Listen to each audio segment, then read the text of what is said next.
Vici Gaming they could have played better this game, but all in all, I think they'll be really happy with what they did today.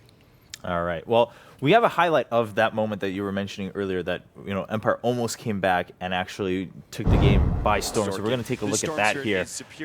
Yeah, this is actually, this turns out way better than you would expect. It looks like the Spirit Breaker is just flat out going to die here, but gets the BKB off. He's actually going to charge here and almost get killed by Rupture, but he stays alive so long. This is even without Shallow Grave being in range, I believe. That wasn't even used there. And I think they end up turning this into a 4-for-1, only Queen of Pain escapes. This is one of the strengths of Spirit Breaker at this point in time, is that he is an innately tanky hero. He gets the BKB. He's not the target you want to expend your Winter's Curse on. I think they just got caught by surprise by how close Empire actually were to the Breaker at that point. Right. Had they known the position they were in, they would not have expended a curse on that, because they needed for a more valuable target. And fair point. Now, Ben, let's talk about Ember a little bit, because we've been talking about how he's showing up a lot more often than we expected. But at the same time, if I'm not mistaken, especially during yesterday's games, his win rate has not been, his successes have not been that common, although he's been showing up in more games than we expected. Do you think that it's still worth it for a lot of these teams to focus on Ember as a hero at TI5 right now, or? It depends on what kind of team. I think if you're trying to draw out until late game and you're very sure that you can make it to late game with the farmed Ember, then I think it's okay, because he's really good with 5 or 6 slots, especially hero like Dazzle. But from the games that we've seen, he's just been dominated in lane wherever he's been. Queen of Pain in mid when maybe played him, safe lane in this game when he is matched up versus the Undying, and he just is so vulnerable, and he's not that great of a farmer. I think he's a good hero in the sense that he can get out of control when they get a lot of kills, but Empire actually played, I think, very atypically of their typical style. They didn't group up, whereas Vici, I think they clumped up as 5 very early. They took over the opponent's jungle, dropped a ward there, used their tombstone, took down a tower, and then got map control from there, whereas Empire, they look like they're trying to farm towards a goal that isn't actually a key to victory. Like, if Lincoln's comes out on Storm as well as a BKB to counter his Winter's Curse, then you just get right-clicked by the Quap. Like, there's always going to be more items on Vici, and it's similar to game number 1. It's like, okay, well, Tiny can be big, but he's still going to die to an over-farm Vici. So I didn't really like their game plan, and yeah, maybe a little bit of a draft, but overall, I think they just have to go back to their teamwork and chemistry. Okay. We do have another highlight, of course, as we continue to wrap up this game between Empire and Vici. Now, with Vici kind of showing, I guess, what we've been talking about, Vici definitely showing up a little bit more to play here, taking down Empire in the last couple moments of the game and then securing that victory for themselves. So while we take a look at that game, we'll wrap up our game here. Of course, another series coming up, so don't get too relaxed back at home. But we will see Vici going in for another push. And we feel like Resolution played a little bit too aggressive when they just had a slight advantage. If they were like super far ahead, then I think that he could have played like this, but a lot of times he put his team in very compromising situations in this particular fight, as well as the fight when they pushed the T3 on top lane, and of course Bloodseeker being super fast just chases down the Ember Spirit, and Ember Spirit very low armor, and their support duo just kind of fell apart. I think in addition to that, his aim with Ball Lightning was just uncharacteristically poor in this game. A lot of the times he actually spends half his mana pool on jumping in, so he uses it only for positioning, but a big part of Ball Lightning when you jump big distance is that you half kill the support before you even start hitting them. Right. But I think I saw 2 or 3 team fights in a row. He's trying to jump for, I think, at least the Wyvern once or twice, and he actually misses, even though Wyvern does not blink or anything. He just mistargets it or misunderstands the movement pattern or whatever. And a little uncharacteristic from Resolution in this game. I hope he's going to come back a bit stronger, because he's an incredible player, but you could just you kind of expect more from him, because he was the guy that has the best start. If you compare all the lanes, they had trouble in the other lanes, but mid lane he was like, I think at 1.8k net worth, and he was the highest in the whole game. So we kind of expected more from a Storm Spirit that had a really smooth early game. Yeah, I mean, overall it sounds like a lot of the mistakes that Empire did make weren't because, it looks like they're not on par with the other teams. It's just like something was off with them that game. And generally, and again, it was their first game, right? Both teams, sure, but at the same time, if you came in with hopes for Empire, you're looking at it and saying, all right, well, maybe they now know where to kind of iron out all their crinkles, and they'll be able to get into their second match, which will be the last match coming up, of course, against Ehome, and they'll be able to kind of show us, all right, this is why we came to TI, right? This is why people are talking about Empire, because that's what I'm hearing from you guys. Overall, yeah, I mean, their draft, you guys didn't have problems with their drafts. Their gameplay ideas. Generally, I mean, Ben, you have a couple issues with maybe how their game plan overall was set for the course of the game, but nothing too shocking or in terms of like, whoa, Empire, that's not the team we expect to see. It's more just small mistakes adding up over the course of the game. So coming up, of course, next we do have a couple more matches. The last matches on other streams have gone on. I believe EG already went through game 1 against VP on stream 3. So we've got that already going for you guys. We'll take a look at that schedule coming up. But on here on the main stream, one more match left. It is again going to be Empire going up against Ehome. In terms of matchup, is this a significant upgrade, downgrade, or just similarity for Empire? I think it's a downgrade. Ehome came in, first of all, they played through the qualifiers, so they were not a direct invite. They did win the qualifiers fairly convincingly in China, though, but how stacked was that qualifier, really? I mean, playing for CDEC, I think, is... They were playing against CDEC, which they beat, so that's a good start. But the other teams in that qualifier just didn't seem as powerful as other teams here, so... I personally expect a 2-0 for Empire. I think if they play like they did in these 2 games, they draft the same way, that could be enough, but if they want a dominating win, they need to step up a little bit on, like, the small things that add up. Like Ben said, maybe they're not active enough. They just need to get that extra gank in instead of farming that little bit of extra time in the game, and a little more crisp spell execution, and then I think they're good to go. All right. We'll have a little bit more time to talk about that matchup, of course, during the draft and whatnot. But quick update also on stream 2. We did have CDEC going up against MVP Hot 6. Looks like we have the final moments of that match wrapping up. So we'll take a look at that before we return to the mainstream matches. It's showing no signs of ending anytime soon. Another Ember Spirit? Blinking in and initiate if he wants.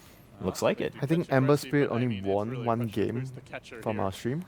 Maybe, yeah, including yesterday, right? Yeah, I think it's only 1 or 2 games that he won. LGD won against Cloud9, and is that it? Yeah, I think there was another one yesterday too, so maybe 2 overall. But yeah. Wow, so many Guardian Angels. Everyone is physically immune. They still keep trying to hit each other. yeah, we've got the Omni, of course, on the side of MVP, and then the Rubik on the side of CDEC. Use their spells at this point, because every time they do, something gets stolen. Oh, Food and Restoration, yeah, I'll take that. Let's keep the team alive, healthy, and continuing to fight aggressive. Yeah, we've seen Omni Knight picked a couple of times. Shadow Demon sometimes picked to deal with him, but I think Rubik is going to rise in stock as a support, especially as we see Dazzle banned out more and more. I feel like this gyrocopter is the key pick for CDEC. Aggressive gyro has carried, I think, 3-4 games in a row for them now. Yeah. Supposedly, enemy teams are banning. I guess they ban out the Leshrac against them, and I think the secondary one is maybe Tusk. And Okay. either you deal with his gyro, or you definitely make sure you can fight him in the mid-late game, because he's just getting out of control every time. Yeah, that is something we've seen as a common theme for CDEC. Well, so far, though, CDEC definitely doing well after the wildcard play-ins. Looks like they're having a pretty strong showing on day 1, so that's something to keep an eye out for. Now, as a quick teaser while our teams get ready here for the last match of the day, of course, this is a long tournament. We're going to have more matches coming up tomorrow, and we kick it off pretty strong tomorrow, too. On our mainstream, I know everyone's really excited to hear this. We kick off with C9, so we're gonna kick it off with some potentially long matches. Coming out, C9 versus Fnatic will be starting here on the mainstream. On stream 2, we will have IG going up against LGD, and then on stream 3, Navi versus Complexity. So let's talk about the stream 2 and 3 matches a little bit while we wait. I mean, IG versus LGD. What do you guys think? LGD, of course, kind of coming in as big favorites in the overall TI5. They've had a great showing today, 2-0 in match records. Can they carry that on tomorrow? I think that might actually be one of the most played matchups of all time. IG versus LGD, they've played each other like 4,000 times or something over the history of Dota. Like, it just seems like every major Chinese tournament, these teams have always gone far. So they've probably met in group stages, and then they've always met in the brackets later on, now, in like semifinals. Off of day 1, though, sure, small sample size, but LGD at the very top, IG at the very bottom. Yeah. So today, I mean, IG not having a great start to TI5. LGD, meanwhile, is feeling great. Do you think that's going to affect how they go into the matchup on day 2? I mean, I think LGD just found their form and just found their particular playstyle that suits them this patch. Whereas IG, I still feel like is struggling to have an identity for 6.84. It should be mentioned, though, that LGD, while they are 2-0-0, it wasn't like they just ran over their opponents. They had 2-hour-long games against Cloud9, right? So True. I don't think, like, if you just look at the bracket in isolation, you're like, okay, one team's on top, the other's on the bottom. This is going to be an easy 2-0. I don't think LGD is just going to run them over. I would be very surprised if IG don't put up a good fight. Most likely result, probably 2-0 LGD, but I could see a draw. Or what about you, Winter? Just having seen them today. I think most importantly, they're gonna have one night of rest and going through the games. That's a good It's point. very important. If they are playing the game today, I would say probably LGD are going to run over them. But because of the fact that they have one night to discuss things and start fresh, so I think that even though LGD is obviously the clear favorite, but probably I think 7-3 in LGD's favor, I would still think that IG has a decent chance of getting a good result in that matchup. All right, now the next match, of course, for Stream 3, as we're looking at the group standings here, we do have Complexity with 3 points and Navi with 2 points, so pretty close in standing. I mean, the results, in terms of just match results, are fairly similar. Now, Navi, the big contention point was that they dropped a game against MVP Phoenix, that is, and that looked a little bit rough, while Complexity did get their 3 points just off of that game, and then had a rough matchup against LGD. Where do you think that is? I mean, specifically Complexity and Navi. Navi, of course, I mean, they've got a lot of fans around the world, but at the same time, not many people having high hopes for Navi sometimes. At the end of the day, you have to be able to win versus the tier 1 teams. And I think that's the big difference in between Complexity and Navi. Like Navi, they beat the T1 EU teams occasionally, whereas Complexity, they just got completely routed by LGD. Like, it was not even close. We were looking at a DK, and we saw him with, like, bottle Bracer. Yeah, bottle bracer Treads boots. bracer. And we're like, what time is it in the It game? was like 20 minutes. 20 minutes. yeah, and we're like, what happened to this guy? And then he was 0-10, minute Yeah. 20. Right. Yes. Which is that's yeah. a beatdown. That's not even. Yeah, and sure, dropping a game to MVP Phoenix as Navi, that's a little bit unexpected, but even though they might have like a worse record, I think that they're a stronger team than Complexity and can go deeper into the They tournament. were very much ahead in the early game as well. It was just like a couple of mistakes later. They overextended, and you know what happened in that. Yeah. Yeah, we all know how that ended. But the most important thing was they were playing well at the start, but it was just the mistakes that crept in later on in the game. So that actually ultimately cost them the first game. Yeah, sounds pretty reasonable. Now for Complexity, as you guys mentioned, all right, sure, maybe they got just absolutely beaten by LGD. What does that mean for Complexity? But at the end of the day, this is TI5, right? This is, as some of the other players we've been watching have been saying, this is where it all matters. No one's going to come in and say, oh, we're a weak team. Like, sure, we'll be content with 16th place. No one comes in with that mindset. So we're going to take a look at the Freeman brothers on Complexity and see how they've been preparing and what TI5 means for them and Complexity. Kyle and Zach are supremely dedicated. This is all they do, and they are driven to be the best at the game. They're both ridiculously, wickedly smart. And whether it was trains or dinosaurs or just some imaginary world they played in, it's always been the two of them. When Kyle first started playing Heroes of New Earth competitively, I was still playing a lot of different games. My brother convinced me to come try out for his team in Han that was going to DreamHack because they needed a new player. He started gaming with me when he was like 16. He went to his first LAN. They went on to win everything in that game. And then they were looking to go transition into Dota, where it's the bigger pond and the bigger prize pool. They saw it as a way of like, hey, there's enough money here we can make a living. If we can find 5 people dedicated to doing nothing else but playing this game, we're going to win everything. Me and Zach would put together a very dedicated team because we were just always the hardest working when we were playing Han, and that's what we wanted to be in Complexity. I think we went through like 47 players. So if you play 50 games with us and we don't think that you got what it takes, like we're going to move on. The whole year, everything was just practice for TI. That's how we viewed it. It's very rare to see somebody as focused as Kyle on a goal. And as a teammate, he drives everybody to feel the same way about the goal as he does. Whether we finish 16th, 8th, or 3rd, I'm still going to be disappointed. We want to win. You want to win every match, every game. If you polled people, they'd probably put us as like the least likely to win the tournament. That's pretty much how we like it, because it gives us more motivation to show everyone how wrong they are and show that we're actually a good team and we're going to be contending for TI. It definitely helps the nerves to know that you can trust everyone on your team to do what they're supposed to. I'm more nervous than they are. I'm way more nervous than they are. My dad, I think, has always wanted to be able to cheer for his kids. Like, he loved watching us play sports, and gaming has sort of been the glue that always brought us back together. I'm very proud of my kids. I'm proud of them that they're willing to sacrifice to follow their dream and understand that if you want something, you have to dedicate yourself to it.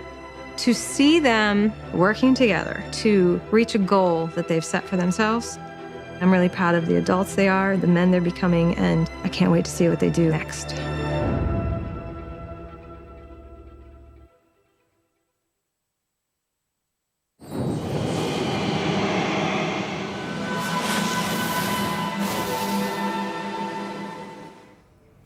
All year, it was practice for TI. That's how complexity is coming in. And I want to point out one thing. I mean, they were saying themselves, if we polled, people might put us as the least likely to win TI. Would you rate complexity at that point? I mean, obviously, we've already seen a couple games from them. But, I mean, do you think they're maybe underestimating themselves a little bit in terms of how the community views them?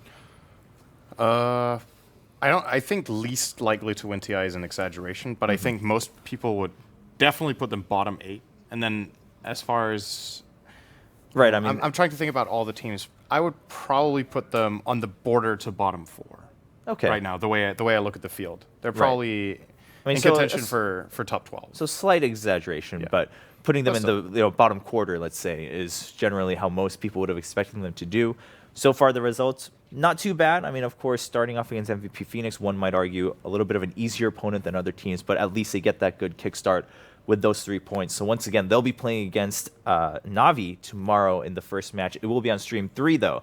So if that's something you want to keep a lookout for, hey, Complexity, how good are you? You say you've been practicing all year for TI. Definitely tomorrow you'll be tuning into stream 3 when we kick off at 9 a.m. But for now, we do have one last set of matches here, and of course for the main stream, we're just about to kick off the last best of 2. It will be Empire returning to see if they can get some points against Ehome. And let's continue the thought down. I mean, we heard a little bit from you, Cinder, earlier. Ben, Ehome versus Empire, how do you rate Empire's chances here? Definitely looking a little bit better? Yes, it's definitely better than versus their prior matchup. It's just I want to see how they adjust. They didn't really adjust terribly well, I would say, from game 1 and game 2, and that really worries me a lot as a person who's rooting for Empire. I've always applauded their amazing chemistry and teamwork, and every time I watch them play, I'm like, man, these guys look like they've been playing together for 5 years, and they have been very stable, and I had higher hopes for them at the last TI, and we thought that this was their TI. This is what's going to happen for them, but I mean, they really need to at least take 1 point in this if they want to advance to the upper bracket of this group. Yeah, I mean, it's funny that we keep mentioning that it's only day 1, but at the same time, if you play 2 matches and you're at 0, we didn't have that happen in Group A, and if that happens in Group B, you know that, all right, you're in a pretty bad spot to get those top 4. That's a good point that you bring up. Winter, what about you? Where do you put Ehome? I mean, specifically against Empire, sure, but overall in TI? I think Ehome is a team where they're, I feel, middle of the pack. In China, there's, after Vici and LGD, there's IG, and I would say Ehome is very close to CDAC, even though they beat them in the qualifiers. But I still feel like CDAC could also outdo Ehome in that sense, even though they lost to Ehome in the qualifiers. But they are really close together. And at times I feel when they are losing a lot of games, I feel RTK has been doing very poorly in the games that they lost. And he's a player where when we were doing the team characteristics, we put him as he's sometimes feast or famine. Yeah. I was about to bring that up. As we bring that up to the screen here, feast or famine offlaner. But at the same time, you guys were saying emphasizes favorable mid matchups. So where does is the offlaner's characteristics just a matter of just how the player is, and still they would prefer to focus on the mid lane matchups? He's the captain of the team as well, so it definitely affects the whole team if the captain is having a bad game or he's having a good game. So the morale of the team is there because he's leading the team, and if he's probably having a bad early game, sometimes it reflects into the whole team's performance if the captain is not having a good time. As far as the whole mid matchup goes, it's just CTY's strength. He is an absolutely incredible mechanical lane player. So Ehome would be mistaken not to draft to their strengths, which would be give him a mid lane where he can, if untouched, he will win it 1-on-1. That seems like the recipe in more than 90% of their games. They always get CTY a comfortable lane. If not one, I feel like there are two types of mid lanes. There's the ones where he has Queen of Pain or Viper or something like that, and he runs the opponent over. Or TA is another hero of his. The odd one out is where he plays Dragon Knight, but it's never Dragon Knight versus QoP or Dragon Knight versus Shadowfeet where he's expected to lose. They will not draft him into that. So if they pick DK, it's where they feel like he can get away with it. All right. Yeah, something to keep a lookout for when we go into the draft here. On the side of Empire, I mean, do you think this is going to matter much for them during the draft, Ben? Or again, are you more concerned about, hey, they didn't adapt that well in that first match. Do they have anything else where they can really step back onto the plate this match going up against Ehome? I think that winning the lanes is going to be pretty difficult for them. Maybe concentrate on killing ROTK a lot and making sure that he doesn't have much of an impact on the map and zoning him out very early. I think that's going to be very important for them. Also, Yoki, I think, should move around a little bit more. In his Spirit Breaker, he had a double kill on the top very, very early. And then after that, he was just... He didn't really run around and help out the other lanes, which were suffering greatly as we saw the Ember Spirit. So I think they just need to, just band together a little bit more, TP, and help each other out, similar to how we commented on the Gyro play from Aggressive. He TP's in very, very early. And even without mana. He's there to help his team. And as as an off lane, as a mid, I think those are the players that I would expect to help out the most. The supports have been trying to do what they've been doing, but they have to make sure that the early game goes smoothly so they aren't in a deficit. I feel like when they're in a deficit, they try and farm their way back in, whereas if they're ahead, that's like really where they shine, where they exert map control, where the opponents like fear them. I don't really think they instilled any sort of fear in Vici in any of those games. Okay, all right. That's I think fair points from all three of you guys. We are looking at Team Empire.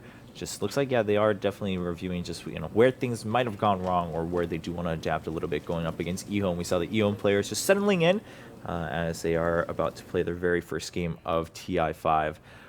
Now, before we wrap up, before we get into the last match, I do want to ask, we discussed it a little bit yesterday, even in the beginning of the show, but now that we've seen a lot of these teams play to some extent, where do we feel about the Group A, Group B differential? Group A, definitely a little bit harder or stronger, or Group B, just not enough games yet? Or because so far, Empire, for instance, if Empire loses 0-2 here, right, it clearly seems like Group A might be a little bit harder because it's not as a big differential. No one lost 0-2 in their first two matches. If you just want to look at the average skill level of each group, I think Newbie has impressed. So that definitely pulls Group B up for a lot of people's expectations. True, yeah. They're most were just counting Newbie out, going in, they are not going to be a threat. And I personally was I have no idea, so I'm not going to judge. They could have prepared and practiced, and they have really talented players, but DAC was just a mega flop for them, and they haven't really been showing two great performances afterwards either.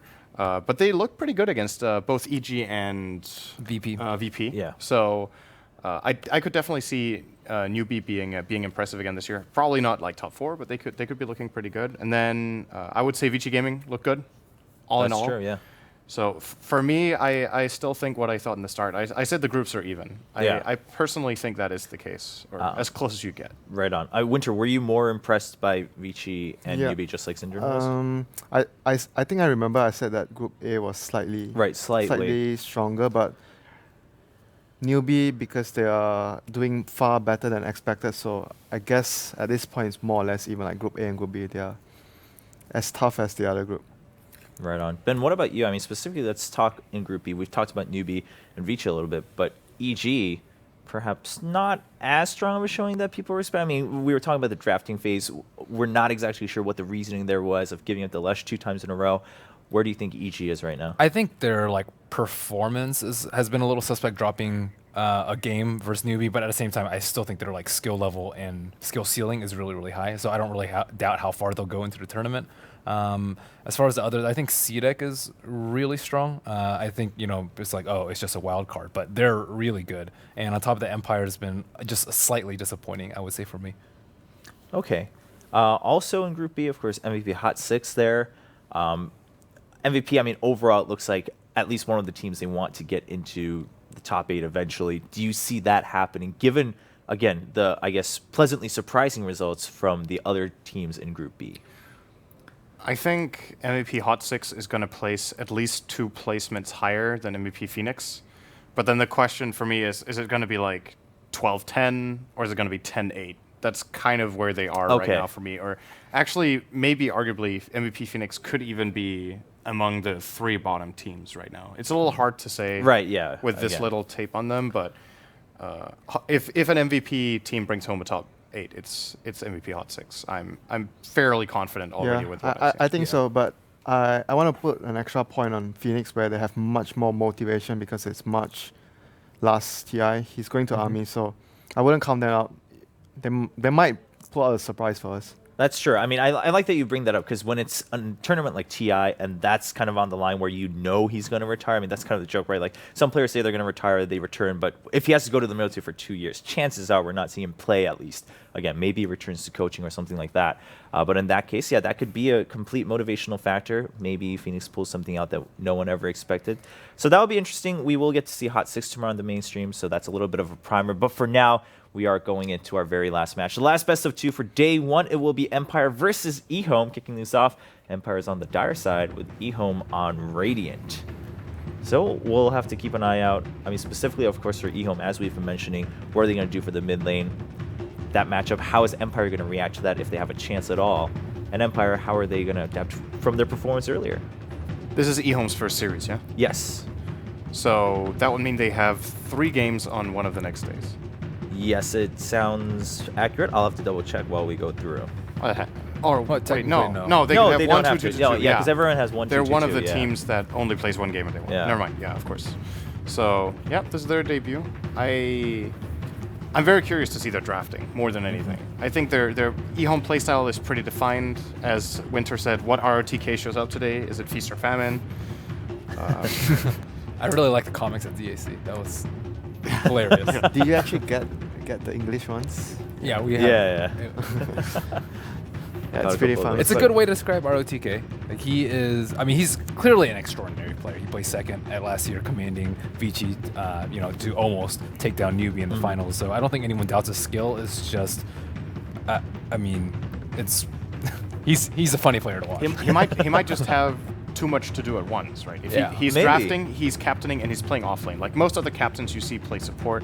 Right. Some captains actually do play core roles, but it's pretty rare. And S4? Depending, for example, S4. But depending on what team you're playing with, maybe if you look at a team like Secret, I think it's easier for any player because Team Secret are also incredibly experienced and that they don't really need very clear guidance and very clear leadership constantly because most of them just really know what to do.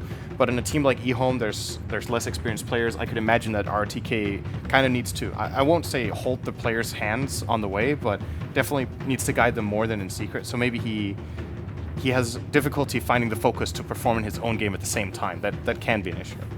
Okay, that sounds like it could be the case here for Ehome. Now, Gyro was open, Tusk was open too, but Gyro going to be the selection here for Empire.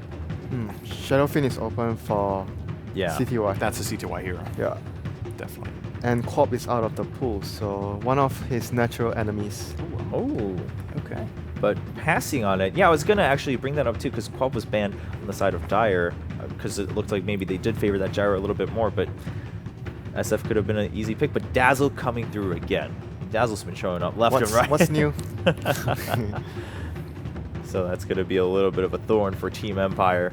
When I think of Silent, I actually think of Gyrocopter, and that is his signature hero, definitely. Across multiple patches, across multiple years, he is phenomenal with Gyro. And yeah, he does play Ember, and he has played Quap before. I actually think they need to reprioritize the Quap a little bit, but Gyro they're really good at stacking, play around him, making sure he doesn't die, making sure he gets his damage off. Do you feel like his Gyro is more signature than Klink's?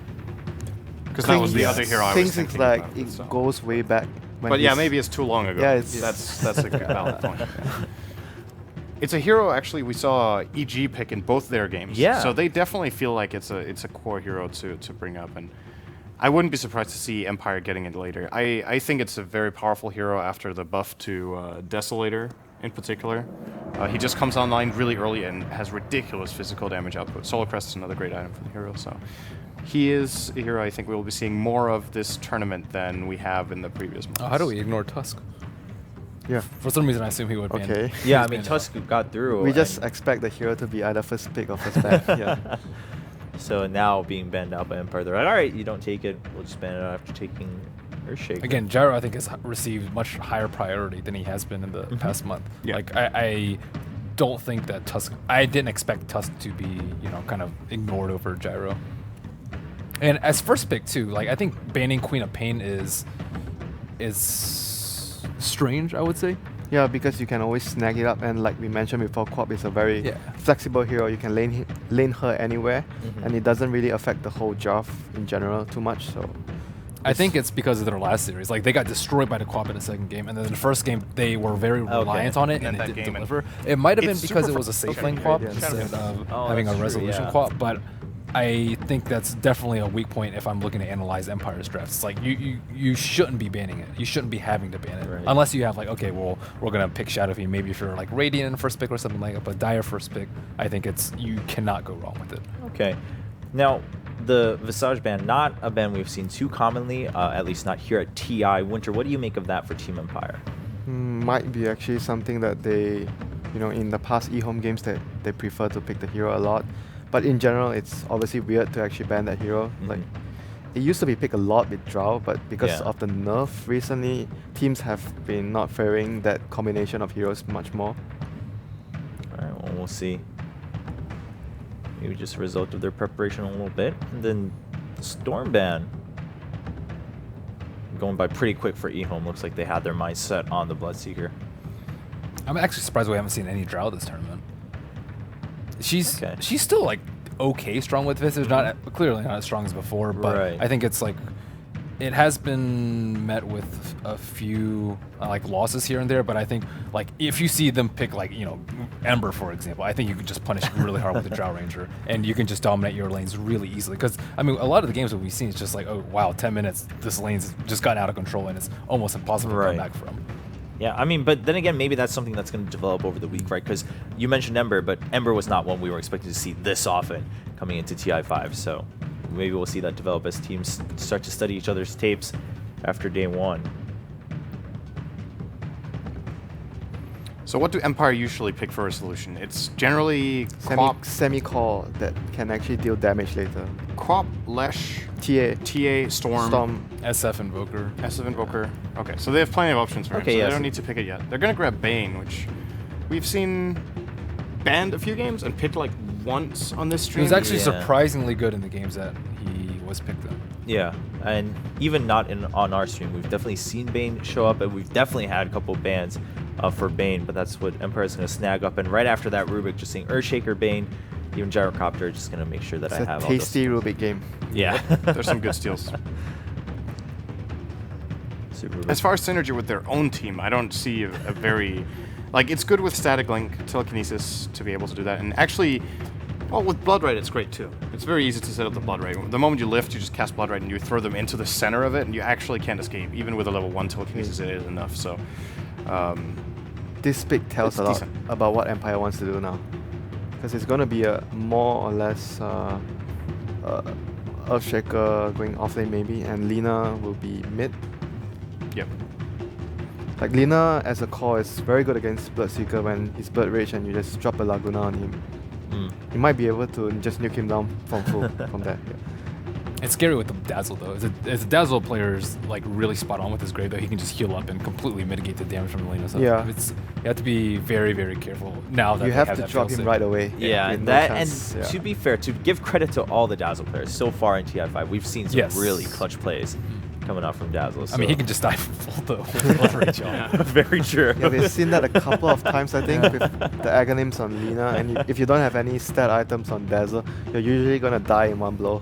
I actually think we saw, it was in the ESL Grand Finals, actually, where it was Secret who played Bloodseeker and Lina on the same team, and there was an Anti-Mage played by Fear on the other team, and they Blood Raged the Lina and Laguna, level 3 Laguna with Ag Scepter, and it dealt like 1,370 pure damage.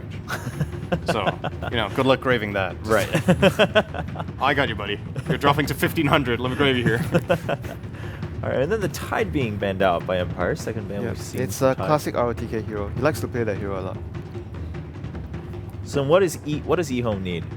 Or do they particularly need anything? Probably Clockwork. I guess Clockwork is good against... I mean, it's good against all the heroes mostly that have... ROTK plays that hero a lot. It's his best hero. One of his best, All right. Well, I mean, we've talked about Clockwork against Shaker quite a bit too. So I mean, that seems it's pretty good against reasonable. Bane. It's good against Lina. Yeah. Decent against Gyro, even. It's kind of a double-edged sword, though, unless you have Blade Mail. Like, until you have Blade Mail, whoever you hook, there's a lot of counterplay potential. Like, Yeah, but they then, have so much then range again, damage there's too. Grave to save our There is TK. Grave, that is true. That sounds like Graves gonna have a busy time in this Yeah. game.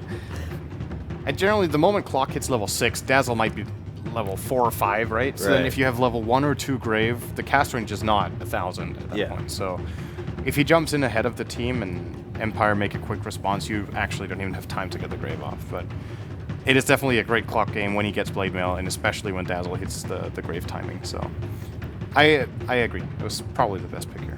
All right. The one downside is it's one of the worst lane matchups for Clockwork. He really doesn't like laning against Gyro. And with the risk of getting blocked off by Fissure, then you can't even save yourself with Cogs, because the Fissure lasts so long. It's that Gyro Nightmare as launches. well. They're going to start the gank with Nightmare, so Cogs is probably not going to be too useful after that. That's a good point. So looks like it will be a little bit of a tough game for Clockwork. Here comes Mirana. But- Let's go. We have mentioned Mirana a couple times today, with some hopes of slipping through. Yeah, and it was in mainly the IG games I was mentioning. yeah, coming out as a bit of a pocket pick for those games, but definitely a shot here for Empire. Are we sure this is a support Lina, by the way, or core Lina? I mean, I think like there aren't that many other great partners. Yeah, for but Bane. it's really good at I mean, I feel it's really good at dealing with the Bloodseeker. That's like the main thing. I agree. And it does decent if, let's say, it's a Razor going mid, so Lina still does decent against that. They could do Razor mid or Bloodseeker mid either way. It's also good at dealing with Razor in the mid-late game. We saw Lina as an actual counter pick at ESL. That became, I think, a couple of the Chinese teams, or at least I think it was IG, chose Lina as their counter pick so that they could just blow up the Razor. Wow, that is Okay, okay. that was unexpected. That was unexpected for sure. So yeah, it is resolution. So it's an offlane shaker. This is a pretty good news for Clockwork in comparison to what it could have been. It's still a hard lane, but it's not. Yeah, it's still a difficult lane, honestly, but it's gonna be Io plus Gyro on the safe lane, so they have a lot of chasing power. Clockwork, there's still a very good chance that Clockwork might just still die from just a sleep alone in the lane from the Bane. Something interesting to keep in mind, by the way Rupture works mechanically, we talked about it earlier today. If you travel more than 1,300 distance in 0.5 seconds, you don't take damage. So you can actually relocate Ruptured targets. Would they want to So, aggro try in this lineup though? Like, I think Bane, Gyro, and Io? no, Razor, Dazzle, Rubik. I think. I feel like they should contest the Wisp just because I think that Clockwork is very vulnerable to the setup. And even though we regard Clock as one of the best offlane picks and one of the best off laners in general, I still think he can die. As I mentioned. I would actually agree. I think this is a winnable lane against Gyro with an aggressive try because of how fairly weak Wisp is, and because Bane on level 1, Bane has great base stats, but doesn't really provide that much damage, or the disable it provides doesn't really set up for anything in that lane. So I could see that working. All right, well, time to find out. Ehome with their debut here at TI5. Of course, Empire trying to climb back in after a tough loss in their first game. So let's get into game 1 between Empire and Ehome. Last game. But welcome everybody who's just now joining us on the main stream. Of course, you have myself, Dota Capitalist, going to be casting this game alongside Chubby Winter, who proved his drafting prowess in naming almost every single one of the heroes that Team Empire picked up. Thank you, Winter. I'm referring to Blitz Dota. I guessed that Wisp pick. Thank you. Chubby Winter prevails. I'm not a Merlini type. Merlini dates my sister. Right? Forced Merlini. Yeah, that's like a Pug weird. champ. I'm definitely not. That's just a weird association. There'll be 3 Merlinis and 1 Chubby Winter. Like that's the order of how we're calling this. All right, Team Ehome facing up against Team Empire. Empire just suffering a 2-0 loss against Vici Gaming. Are hoping to be able to get a better standing in their group by 2-0ing Ehome here. Ehome, of course, being the winner of the Chinese qualifier. Looked rather strong there. Their draft is certainly something rather interesting. You've got some heroes that we haven't seen as much of in the group stage and wildcard matches. I'm referring, of course, primarily to like the Razor, who has been seen here and there, and we have both talked about how the Razor and Viper are, game-winning heroes right now in the current meta. And the Bloodseeker, who has been definitely seen here and there. It's just is question of, I guess, whether or not he is a good enough hero, despite how unique he is. I think that the hero just works well with most lineups because what are the two things a team values over anything? Vision and mobility, I feel. And he provides you both of those in spades. Right. And at top, all right, this is super interesting for me that Ehome decided to go for the aggressive tri-lane because typically against a hero like, what is it, Gyrocopter, you'll just give it up. You'll just say to yourself, it's not possible. The Rocket Barrage is too strong. But I guess it does force Aloha Dance to play behind Silent, and they can't really go for the stacks, but it actually seems like the Bane is just going to sit mid and try to get Resolution a good start because CTY's got the backup of DDC, and the kill potential is definitely there for them, but this top lane is going to be really brutal for this Gyrocopter if nobody rotates over. It just kind of seems like that despite the fact they have this like really good Bane, like sleep into Light Strike array, there's no chance that they could kill CTY simply because the Dazzle should be there to be able to heal up as soon as he gets level 2 because he went Poison Touch first. But like he's got the healer Shallow Grave, and then Bloodseeker is able to get a couple of right clicks, and he's back up to over half HP. So I'm not sure if they're really going to be like, I'm not sure if this dual lane's actually going to work out for Team Empire in getting kills, but maybe it can put enough pressure on this lane that they can win out in CS. That just leaves our bottom lane matchup, which ROTK is going to be playing the Clockwork up against Yoki's Earthshaker. This is a matchup that can be pretty favorable for the Clockwork if he finds the right openings for. Yeah, you're seeing that reflected in his build too. He decided to go for 2 into the battery assault because the kill potential is definitely there, and Always Want to Fly has to be really careful here, but Empire has the better kill potential for this mid lane as long as they open up on the support first rather than going for CTY. But it's still kind of difficult right now, but they're going to make an attempt just to harass, but I don't even know. Razor left alone up in this top lane, drops very low to the Rocket Barrage. Now Lanham needs some help as he tries to run himself away, gets the telekinesis, but 2 different Rocket Barrages dishing out a lot of damage. Aloha Dance dropping pretty low there. Oh, Flat Cannon wants to go for that one more shot. He's there. Beautiful play there from Silent, the signature Gyrocopter player himself. Shows us how it's done. Yeah, that's why you ban the Silent Gyrocopter. You can't. You have to respect that. I said in the draft too. He's just so DDC. good with the hero. Oh, the Courier too. Even Careful. Resolution finds the pickoff on DDC. The Dazzle goes down, and perhaps paying for his early level of Poison Touch, lacking the Shallow Grave to save himself. Yeah, I think that he didn't anticipate that happening, but if the support dies, it doesn't really matter.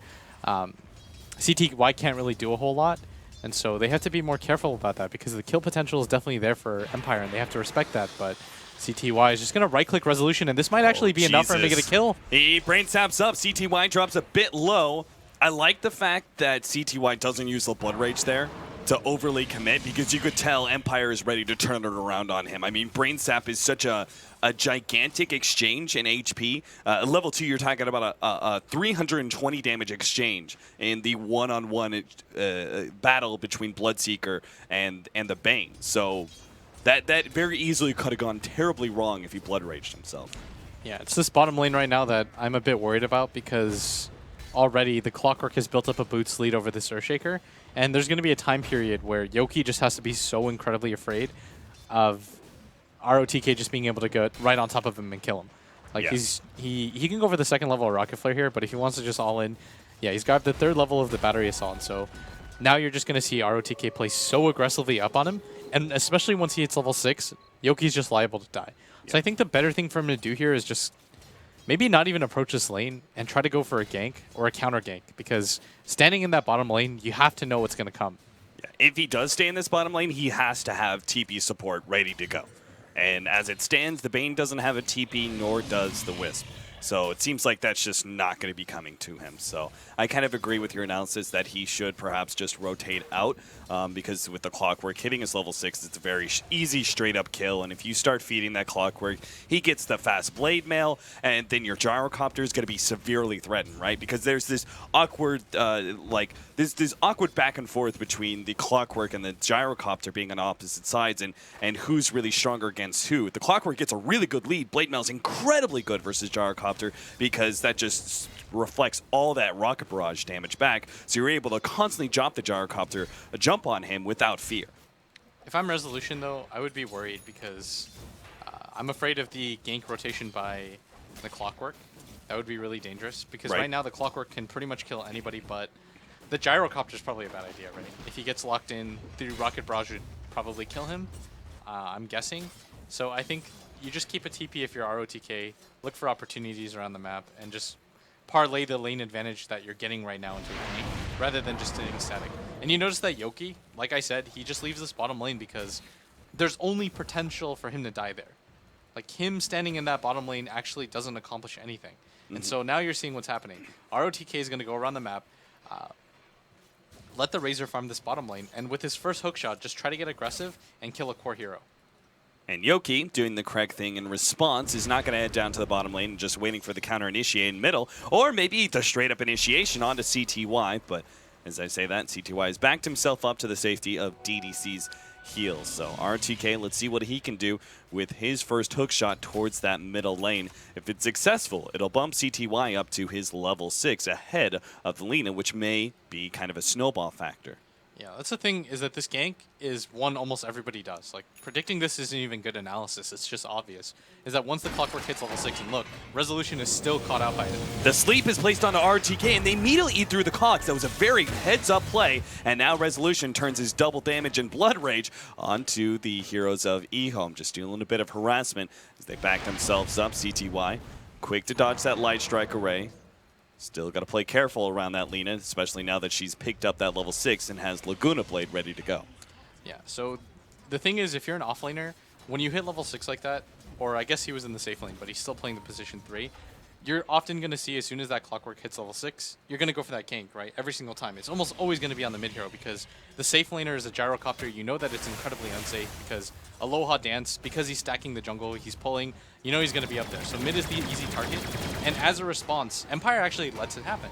And they just sit behind him and are completely prepared for that gank attempt. And now what that does is it allows Yoki to catch up in this bottom lane again, because he knows that the Clockwork doesn't have Rocket, and now the Clockwork has to rotate around the map again to try to get something accomplished. Oh no. Counterward for counterward. So Empire, the Bane just laid down a counterward. Clockwork came over and killed it with the Tango, and now the counterward that was still left from Ehome, because he managed to come over and kill the enemy counterward, is now revealing the fresh Observer Ward that was just placed. Fortunately, though, it doesn't seem like the Observer Ward is going to die, as 20 seconds are left. DDC, oh, he's going to make his way over in time. He will kill it. He's got an extra counterward just in case. So that's a serious loss of vision there for Team Empire. Significant back and forth. Yeah, that's the exciting stuff as a support. The ward-on-ward battles. It's really interesting to see how people prioritize warding, especially when they know that there's a ward there, and whether or not you choose to play around that fact or whether you just straight up deward it. But obviously in this situation, this early in the game, you just go for the deward. Empire might have some knowledge that there is a ward there, but it's almost like a mind game, because he placed a sentry there too, right? And there's almost no point in dewarding the sentry, so it's like, why bother even checking for that? Yoki is back to his old lane, sitting there at bottom, trying to soak up some more experience and get the gold for his early Blink Dagger. Silent is still free farming away as the Gyrocopter up at the top lane. He's got soon to be level 8, and the relocate is available on the Wisp. So if Team Empire find an opening, they certainly can join the team fight. But it seems like we have to wait for some items before Empire truly go out and get consistently aggressive. We need the Yule Scepter on Lina. We need a Blink Dagger on Earthshaker. Yeah, and ROTK, I mean, he hasn't been able to accomplish anything. He had such a fantastic start. He was actually leading this game in CS for quite some time, but now you're just seeing him drop off because he doesn't really want to approach that off lane. The Bane and the Gyrocopter are enough to kill him, but at the same time, he can't just sit behind mid, because he knows that the Lina is aware that that gank is coming, and so there will be at least one hero there. And then the off lane, he's not really a pushing hero, and so this gank attempt mid has to work out for him. Like, he actually has to get something done, because he's been smoked up walking around for quite some time, and it just hasn't been productive. Sure enough, it does not work out for him. RTK, smoke runs out. Lina backed himself up, so is not going to be caught. That being said, CTY, as the Bloodseeker, offers a significant advantage to his allies that most other mids do not. There are very few mids, such as the SF, who can do what CTY is doing now, which is full-time jungling. This will kind of open up the middle lane for any supports that need experience, or maybe even ROTK if he just is not finding that one opening to jump any heroes and just wants to farm. Yeah, just giving your support the ability to soak up mid XP means that DDC, when he had to originally split XP with that mid hero, it just allows him to catch up. But at top, it's a little bit scary, and Always Wanna Fly is looking for that Fiend's Grip setup, and he gets it. Yeah, there is Yoki and Resolution coming in from the side. Fisher Block is there, Line Strike Array not quite snagging DDC, but with the relocate in, they will be able to finish him off. And ROTK nowhere to run to, and certainly nowhere to hide. Empire find 2 as they 5-man up to the top lane. Yeah, and that was just such a good relocate combination by them. They're just farming the jungle, looking for opportunities like that, and it makes it difficult for Ehome to pressure that gyrocopter, but at the same time, Resolution comes in. It looked like he was in trouble for a second, but the gyrocopter at the same time, it just feels like this game especially, Empire are a lot more in sync than they were last game. Certainly. Razor is free farming away, trying to make up for the fact that they ran sort of an aggressive dual lane. He was obviously going to fall a bit farther behind in farm, especially experience with that one. So they're giving him a lot of solo XP now. Resolution comes down to the bottom lane with the gigantic creep wave that's there. It'll bring him pretty close to his Yule Scepter, and that's when we can finally start getting aggressive with our mid-hero from Team Empire, moving around the map, trying to find those openings. I mean, just the Yule Scepter and combination for Lina alone is enough to be able to kill most of the heroes on Team Ehome. If you utilize that Yule Scepter to be able to set up or relocate as well, it's almost all but guaranteed that that hero dies. Oh yeah, definitely. The amount of burst damage that Empire can put out is actually really fearsome this game, and they're doing a pretty good job right now of keeping map control, but at the same time, Ehome has a lot of different ways to get ahead in this game. The one thing that does concern me a little bit, though, is that ROTK hasn't been able to get anything for about the last 5 minutes. Like, he hit his level 7 really early, and he actually had 30 CS, I believe, at the 7-minute mark or something like that. And since in the 5 minutes since then, we've seen him gain 1 level and 2 CS, and Empire have just done a really good job of countering his play, like almost this entire game. When he went for the hook shot mid, they were prepared. When he went for the hook shot at top, they were prepared. And it just feels like it's not even his bad. It's not even that he's playing badly. It's just that Empire's reading the clockwork. Do you continue to try and look for those openings even if you aren't finding them? Or do you think at a certain point you give up and try and go for farm? You have to continue to look for these opportunities because the Razor isn't going to be a space-creating hero, and neither is the Bloodseeker, who's one for the Midas, but this relocate, play bottom, it's actually just going to be so critical right now. Yeah, it's not even needing a relocate, it seems, is just the sleep set into the Lina's combination is enough to get the 1 kill. The rest of Ehome do back themselves up in time that they will get away. Team Empire, though, if they don't need to relocate, they're not going to, because this allows the Gyrocopter to continue to free farm up the top lane, where they now claim a tier 1 tower. Yeah, and that's fairly significant that they were able to get a kill on that Rubik and take that tower uncontested. Empire just continue to kind of spread their influence throughout their map. It's really difficult right now for Ehome to engage them because they have such greedy cores, and the Clockwork still isn't being able to gain anything. On top of the Bloodseeker opting to go for the Hand of Midas, so he's not really going to provide too much for you early, and it seems like CTY is wholly focused on going for farm. But I think the mistake with that is that somebody has to create space for this Razor, who is quite far behind. And to my knowledge, at least, I feel like Razor is a hero that has to get ahead and stay ahead. Agreed. I mean, he's one of those heroes like Viper, who's sort of a lane dominator, but also is incredibly strong in the mid game. And so he kind of relies on being ahead, or at least even with many heroes in net worth, in order to truly challenge and out them with all the early action that's going on. But he's only sitting at 4,200, quite far behind both the Bloodseeker, Lina, and the Gyrocopter. Yeah, if I'm Ehome right now, I would be pretty frustrated because Empire, because they're just farming the jungle repeatedly, they're making it so difficult for Ehome to kind of pressure around the map. Last game when we saw Empire play against Vici, we saw how early they invaded the jungle, right? To try to root out Silent and just try to take control of that really early and take that top tower. But this game, Ehome, with the type of lineup that they have, they went more for the laning phase than they did for a team fight. And so Empire's just going to gradually outfarm them. Smoked is now up on Bane, 0-5. Ehome still have yet to find that 1 kill. It's just so surprising, especially with a Clockwork, who's usually able to find those early openings. RTK seems to be spending a little bit more time farming now, is getting a little bit closer to that Blade Mail, but it's just not the way he wants to play his Clockwork. He wants to be able to find openings, get hero kills, and snowball through that. Instead, he just seems to be getting his items through slow tick gold and the occasional rocket flare. Yeah, these 3 heroes are LANM plus ROTK, and DDC is probably just going to sit behind one of the cores. And so as long as Empire just continue to split up, they'll be fine. The good news, though, for Ehome, not to just only praise Empire or anything like that, is that CTY is getting a really solid amount of farm. And once he gets a BKB, things become so much easier for them. And they do have a ton of teamfight potential. They just need to distribute the farm on their cores a little bit better. Yeah, I mean, the Aghanim's not going to be coming anytime soon for Resolution. He only just now got the Yule Scepter, so the BKB should be very effective for CTY for quite some time, unless he gets caught by Fiend's Grip, or maybe Empire manages to slow down that BKB with a rotation out from Silent and Aloha Dance. CTY has no extra movement speed, and that Rocket Barrage just ripped him a new one. Lanham's going to try and TP out, and runs into the trees, but is still caught by both the Yule Scepter as well as the Fisher to stop that TP, so Empire pick up a secondary kill, 7-0 now to the favor. The Bloodseeker was Blood Rage because he was farming the jungle, and obviously you can't really dispel that at that point. Yeah. And then the one Rocket Barrage killed him. Like, that was all it actually took. One Rocket Barrage and one right click. That's actually how much damage it does right now, and Empire 7-0 up right now, Cap, and it's starting to look a little bit scary right now because Ehome haven't had a response yet, and ROTK continues to get shut out of this game.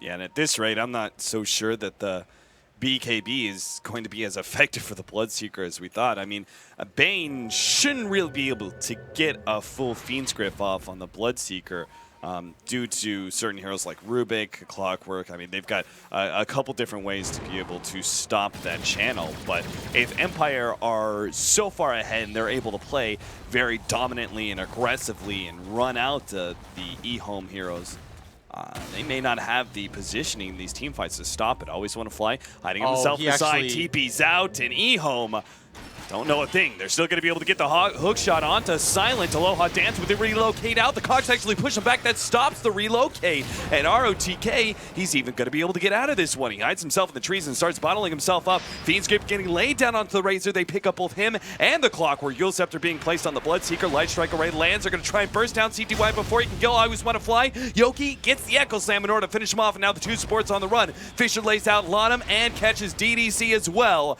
Empire. It started off a little rocky there with the Bane leaving and the Gyrocopter going down, but with just the power of these two supports and the Lina, they easily clean up all the Ehome members. Always Want to Fly, being in that position, like he had two rough games last game where it just felt like he wasn't really quite sure what he was doing around the map, but that right there, hiding behind that tree line, having that ward set up for that, being able to spot the rotation coming in, Empire with the beautiful fight to get such an advantage now because Yoki, he's got his Blink Dagger at the same time. The Razor does manage to complete his mech, but the amount of farm that Empire just got off of that and the map control they're going to have now with Resolution picking up a Shadow Blade, now things get really difficult for Ehome. Yoki now, oh boy. This is so rough for a Bloodseeker who is trying to go all in on that early BKB, but now he doesn't have it. And even if he did, when he's Blood Rage farming and Yoki just comes up, Blink Echo Slams, like Yoki can one-shot the Bloodseeker now when he has that early Blink Dagger and the level 2 ultimate as well. This is going to be a very precarious position for a Bloodseeker to sit in, and Resolution with the early Laguna Blade can also pick off heroes like the Bloodseeker, or in this case, Lanham's Rubik. Yeah, and this is the issue right now for Ehome is that their supports are too under-leveled and too under-farmed to be able to really do anything about this, because just by virtue of having that Shadow Blade, it completely changes the way that Ehome has to play, because now look at them. They're clumped up in the jungle, pretty much watching CTY farm because they're so afraid, and here we go. TK jumps on Always Want to Fly. They try and throw out the Fisher in order to push Always Want to Fly out, but it doesn't quite work. There's still the relocate, though, as Gyrocopter challenges the Razor. He does have the Rupture on him. CTY, though, is unable to go onto Silent. They too pick up the kill on the Clockwork in the end. Looks like kind of a one-for-one trade-off, with obviously the Rubik dying earlier to Resolution. Yeah, and Resolution picks up a godlike spree just 19 minutes into the game. He's got so much farm, and that Shadow Blade, like I said, is just doing so much work. And Silent just continues to farm the jungle and has Aloha Dance pretty much do his dirty work and drag him in whenever the team needs him on the opposite side of the map. And Ehome is continuing to just kind of be stuck into their side of the map, and it's making them unable to pressure the jungle. And it just means that Empire is going to continue to outfarm them, but they still have a lot of hope in this game. Like, CTY is about to pick up a BKB, and I genuinely think that does change a lot for them, because there's not going to be an Aghanim Scepter for at least another 3 or 4 minutes for Resolution, as long as they don't just lose heroes after hero. And it looks like Ehome wants to get in this fight. They've got a mech up. This might actually be their best shot. Mech and BKB are available to them. Yeah, it seems Ehome feel that the BKB has changed enough for them that they're going to be able to actually take Team Empire in a fight. Ultimate getting laid down for the gyrocopter, revealing that Tier 1 tower. It should be denied out. Empire are going to rotate over, though, with Resolution to start things off with this Shadow Blade. See if he can get a kill. Ehome still have a couple of smoked members. The smoke does run out now. Empire, they spot them too. They know. See it now, and they're going to make the rotation over. Wisp does come in, positioning himself rather aggressively. He's now going to be jumped in from the hook shot. Aloha Dance does have the tether out. He's going to be able to get himself away. Always Want to Fly actually grabbing ROTK with full Fiend's Grip. No interception whatsoever from Ehome because they're trying to focus on Silent right now. CTY with that BKB is able to get that one, but an Echo Slam takes out the Razor, and Yoki hoping to be able to get more, but 2 escape on the side of Ehome. Looks like they'll just have to content themselves with a kill on DDC. Oh, he's going to continue chase for this. this. Yeah, he's going to be able to jump onto ROTK, and a Fisher laid out hits Lanham as well. Always Want to Fly. Brain Zap. Oh, boy. 5 HP. Resolution wants the kill, but Dragon Slave and the range of his right clicks just wasn't quite there. So Resolution is forced back. Still, I mean, it's not great for Ehome, but at the very least, they got the gyrocopter, right? That fight wasn't that bad for them. Yeah. I mean, it's not ideal, obviously, because they lost more heroes, but still, that BKB did do a lot of work, and it made it almost impossible for the Wisp to be able to stop the Bloodseeker from just running at him, because he spent so much of this game just shadowing wherever the gyrocopter does and not being able to get any CS or kills of his own. And so it's going to be pretty difficult for Aloha Dance to get any measure of farm to be able to escape the Bloodseeker. So the Bloodseeker BKB is a pretty significant pickup, and it's not like CTY is going to get under-farmed throughout this game. He's got a Hand of Midas. That BKB, obviously really strong, but my main concern for Ehome probably at this moment is what happens once Resolution gets that Aghanim Scepter. Yeah, I was thinking the same Right thing. now. I feel like that was the first reveal of the BKB, like the first chance for them to really dominate a team fight, and they still kind of lost it. And now with the Axe coming in soon, Razor almost dropping there to Silent and Aloha Dance. They come in. There it is. A nice Shallow Grave gets laid out, and it seems Razor will actually survive. Both Silent and the Wisp are potentially going to go down. They do get the Razor. Silent is also going to be able to get ROTK, but in the end, he'll die to CTY. So a fair trade-off. Ehome will probably be willing to make that trade every single day of the week, even though it was 2 cores for a core and a support. Yeah, but CTY is rapidly catching up in levels right now, and he's doing a good job of taking out the gyrocopter, so he can't really do too much. But now there is a completed Aghanim Scepter on the Lina. She's about to hit level 16, and if CTY has Blood Rage on, even if he has BKB on, I feel like he just blows up. Like, he has to be so worried about that right now, and he might not even be aware that Resolution has completed this Aghanim Scepter, although Resolution's going to show it in this mid lane because he just wants to get level 16 for that next fight. Team Empire still have very good control of the map. 4 staff coming in for the Earthshaker soon to obviously to deal with the Clockwork, who is quite the nuisance for any Earthshaker.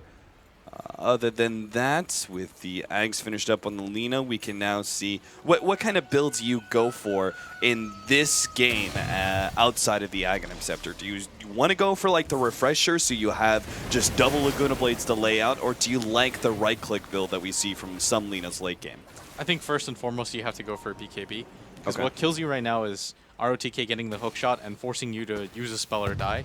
Once he has that Blade Mail on, you get isolated out. I actually think that's how Ehome can win a fight still, is that if they initiate on Resolution, who's 12-0, and they're able to get a kill on a fairly significant hero, let's say our CTY gets the last hit, then that's a pretty significant lead switch. But he's going to hit this level 16 right now, and he doesn't have the BKB available, and so maybe Empire just decided to go for something like a safe Roshan and then rotate around the map. I'm going to say that's probably the first time I've ever seen a Rubik using Flak Cannon successfully to help farm up a camp. Obviously, he didn't pick up any of the last hits, but big old Ancient stack. Lanham joins his Flak Cannon right clicks to help deal with that one.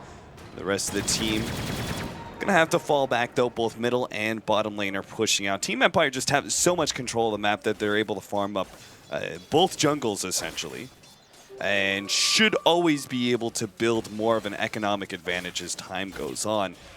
Ehome, when is really their turn to be aggressive? At what point in time, what item pickups do you need on Bloodseeker and Razor that finally allow you to come out on top in team fights? BKBs, more than anything. Just BKBs are going to be what save you right now.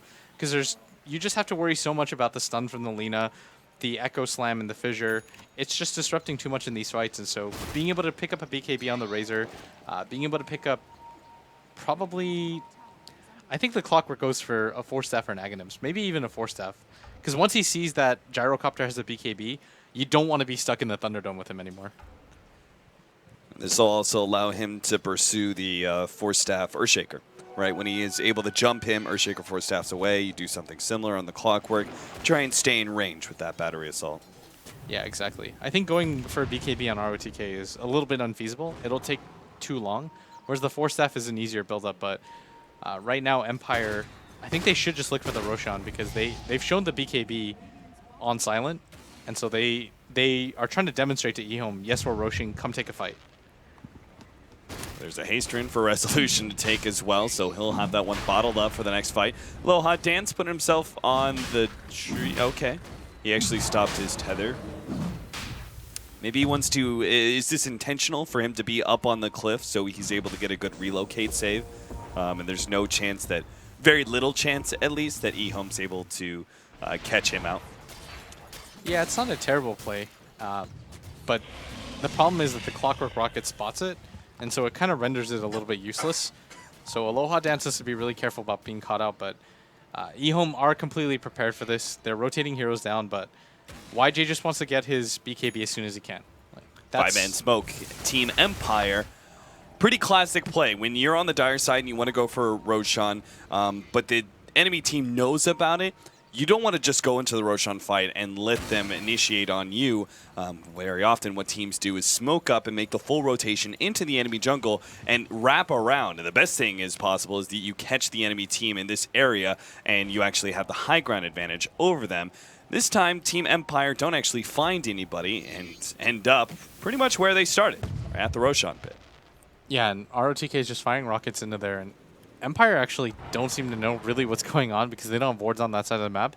And they're probably confused because they're like, are they smoking around on us? Is that what's happening right now? But that can't actually happen just because they have the tier 2 mid still up and the tier 1 bottom. And so Empire are going to head to this top lane. And there is vision from... they should spot this out, yeah. They're pinging it out like crazy, and they do want to get in this fight, and ROTK should know that somebody's nearby. Yep, they catch him out with the Fissure to lead things off. Now Resolution's kind of stuck, but Yoki actually binking forward aggressively, hoping to catch some more heroes. I can't really blame him with Empire barreling down on the Gyrocopter. They just needed some disables to get more. Yoki unfortunately led to Fissure being stolen by the Rubik. That's going to be a significant upgrade in damage and disable for Ehome in the next fight. So if you're Ehome, you've got 2 BKBs, a Glimmer Cape on your Rubik, and that's the thing that you should look out for if you're a student of the game. What can they really get that'll change their fortunes next? And is there a significant item that's going to really impact the next fight? And in my opinion, the Clockwork just doesn't have enough gold saved up to really attempt to go for a next item. And so I think if you're Ehome, actually, you probably want to get into a fight right now. Because there's not a whole lot of opportunities where you're going to be stronger when you have a 10-second BKB and a 9-second BKB, or 8-second BKB, respectively, on your course. And so I think if you're Ehome right now, you force the fight wherever you can take it. Ehome coming down to this bottom lane, Aloha Dance and Silent seem to be just one step ahead, and now they may actually turn with Resolution coming in for the side. Here comes Yoki as well. He wants to be able to get that good Echo Slam, but it leads off first with a 2-man Fissure. The Gyrocopter's down, a large source of their damage. Yoki's just waiting out the BKBs. And now maybe they're going to reinitiate with the Fissure blocking him out. They're actually decently grouped up. Plasma Field still stops Yoki from being able to go further. And Resolution doesn't seem to have the damage, so as a full, Empire will back themselves up. It's just a really bad idea, I think, in general, to try and take a fight once your Gyrocopter's down. He's just such a necessary source of damage. Yeah, this game is actually really scary right now for Ehome because if they lose Resolution to a hero like CTY playing the Bloodseeker, the net worth swing is actually going to be so massive. The experience alone is going to be a game changer, but the gold, we haven't even really talked about that. Because his net worth is so high, it's going to swing quite a lot. And I mean, Ehome did the right thing there. They looked for the fight on the heels of both of their BKBs up, and I think they should probably look to do the same again unless they have an overwhelming amount of gold banked up. But yeah, the Clockwork's going to go for the Force Staff. And I'd anticipate the Bloodseeker go for an Assault Cuirass right now. Yeah, it seems to be with that Hyperstone what he's going to be building into. Now, very often in order to force a fight, you go for pushes. Thought Ehome were actually just going to push down that Tier 1 tower, but they don't want to allow any creep pressure to go around to their side lanes.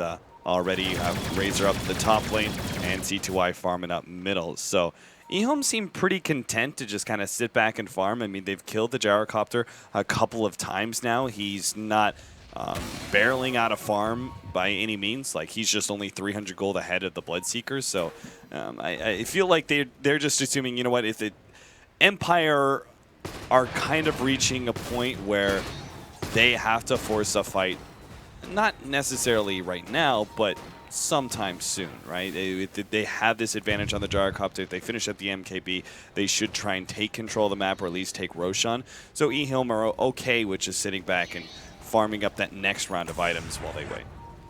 Yeah, I think Resolution should... I definitely think they should try to grab an Aegis at some point. I guess they're just afraid of fighting in the enclosed space against a Clockwork. But grouping up as 5 finally is not a bad idea for them at all. Even if you think you have the late game advantage, it's just getting a little bit more scary than you would initially like, right? Ehome is closing the gap on a lot of their cores. The difference in net worth is actually climbed back up to just around 5K. Jump in. They managed to get both the hookshot and Rupture being placed on Resolution. He's going to drop rather low. In fact, they even have the dust to spy him out, but a good Fissure separates the two, and Resolution turns around and wipes out the Clockwork. Resolution still has a little bit of... Oh, there's the Echo Slam, locking down 2. They're going to go for CTY, but he has a Shalgrave to save him. Last couple of right clicks, not going to be able to finish him off. Shalgrave gives him way to safety, but our Razor's not going to be as lucky. Silence starts running him down. Oh, there's a lot of minus armor on the Gyrocopter. He actually runs to his very death. And Aloha Dance, who went the relocate play, did get the Bloodseeker, but now as he makes his way back through the tether, it's right through the Razor's plasma field. And Whis dies as well. The Razor survives. 3 go down on the side of Empire for the 2 of Ehome. Yeah, that's so worth it right now for Ehome because they're just trading numbers at this point. If you look at the fight recap, it's actually 17-21 gold in favor of Ehome, even though they traded fairly efficiently there. It's just because Empire had a lead, but now you're just going to see the gold creep closer and closer to even, and they're having a really tough time bringing both the Razor and the Bloodseeker down, and it's because every single time now, you're seeing it happen. Resolution is the target for the Clockwork, and he has to blow his ultimate on him. But at the same time, he's just wasting too much time because he can't really do anything against the Battery Assault plus the Blade Mail. Like, he doesn't want to fight into ROTK, and so by Resolution not building this BKB, I feel like these fights are just a little bit too difficult for them, and I feel like that should be his target goal, because then he could just get on top of the Bloodseeker or the Razor, but he's going to go for the Octarine core. I think that makes some sense in the fact that you're still tinking up on your Lina, and then the spell Lifesteal will actually allow you to do okay versus the Blade Mail, right? Like, obviously, when you're dishing out damage to the Clockwork, you're taking a lot from that Blade Mail, but it is kind of mitigated by the fact that you're also lifestealing at the same time. So I can see where he's going for this, and I feel like there's a more value late game in the Octarine core being built now rather than the BKB. I mean, it may be that BKB isn't a necessary item for him at all. Yeah, the Octarine core is pretty good here in this situation just because it does allow you to just deal so much more damage by lowering the cooldowns for as much as it does. Like, it's essentially like you can cast every spell a little bit quicker. And it does make your Fiery Soul even better, just because you can keep spamming spells to keep it up at all times. Oh, true. But I just think the BKB is necessary more than anything just because of the Blade Mail. Like, every single time I'm seeing ROTK initiate, Resolution has to just wait out the Blade Mail, and then he ults him, and then the rest of his team has already died at that point. Item-wise, we still have that gem on the Dazzle. As Ehome hope to control the map. They are going to go Shivas next on our Razor, with the Assault Cuirass soon to be finished up on the Bloodseekers. So the double armor items are coming in rather soon. A Butterfly for Silent, though, will change things up rather dramatically. Yeah, he still has to be careful, though, because the Rupture is just doing so much damage to him. And it does look like they want to force down this Tier 2 tower. And whether or not Tier 2 Ehome tower, wants to fight and this, the jump in hook shot. They're going to be able to grab Silent, push him back into the Razor, but the immediate relocate save. And now with the resolution on the Rupture, seems like Empire going to be just sitting, turning, and fighting if Empire Ehome try and force this one. They still get a really good Fiend's Grip on the side on the Razor, but there's no follow-up damage whatsoever. Resolution and Silent are focused on CTY, who's going for the kill on the Wiz. He gets it. Blood Rage is back up. Now Silent's dead as well. There goes Yoki because the Laguna Blade was stolen on him. And Resolution, the only one to escape, it seems. Empire, another tragic fight for them. yeah, and this is why it was, if it sounded like I was just, you know, pulling your leg if you're a viewer and saying, oh, well, Ehome have a chance.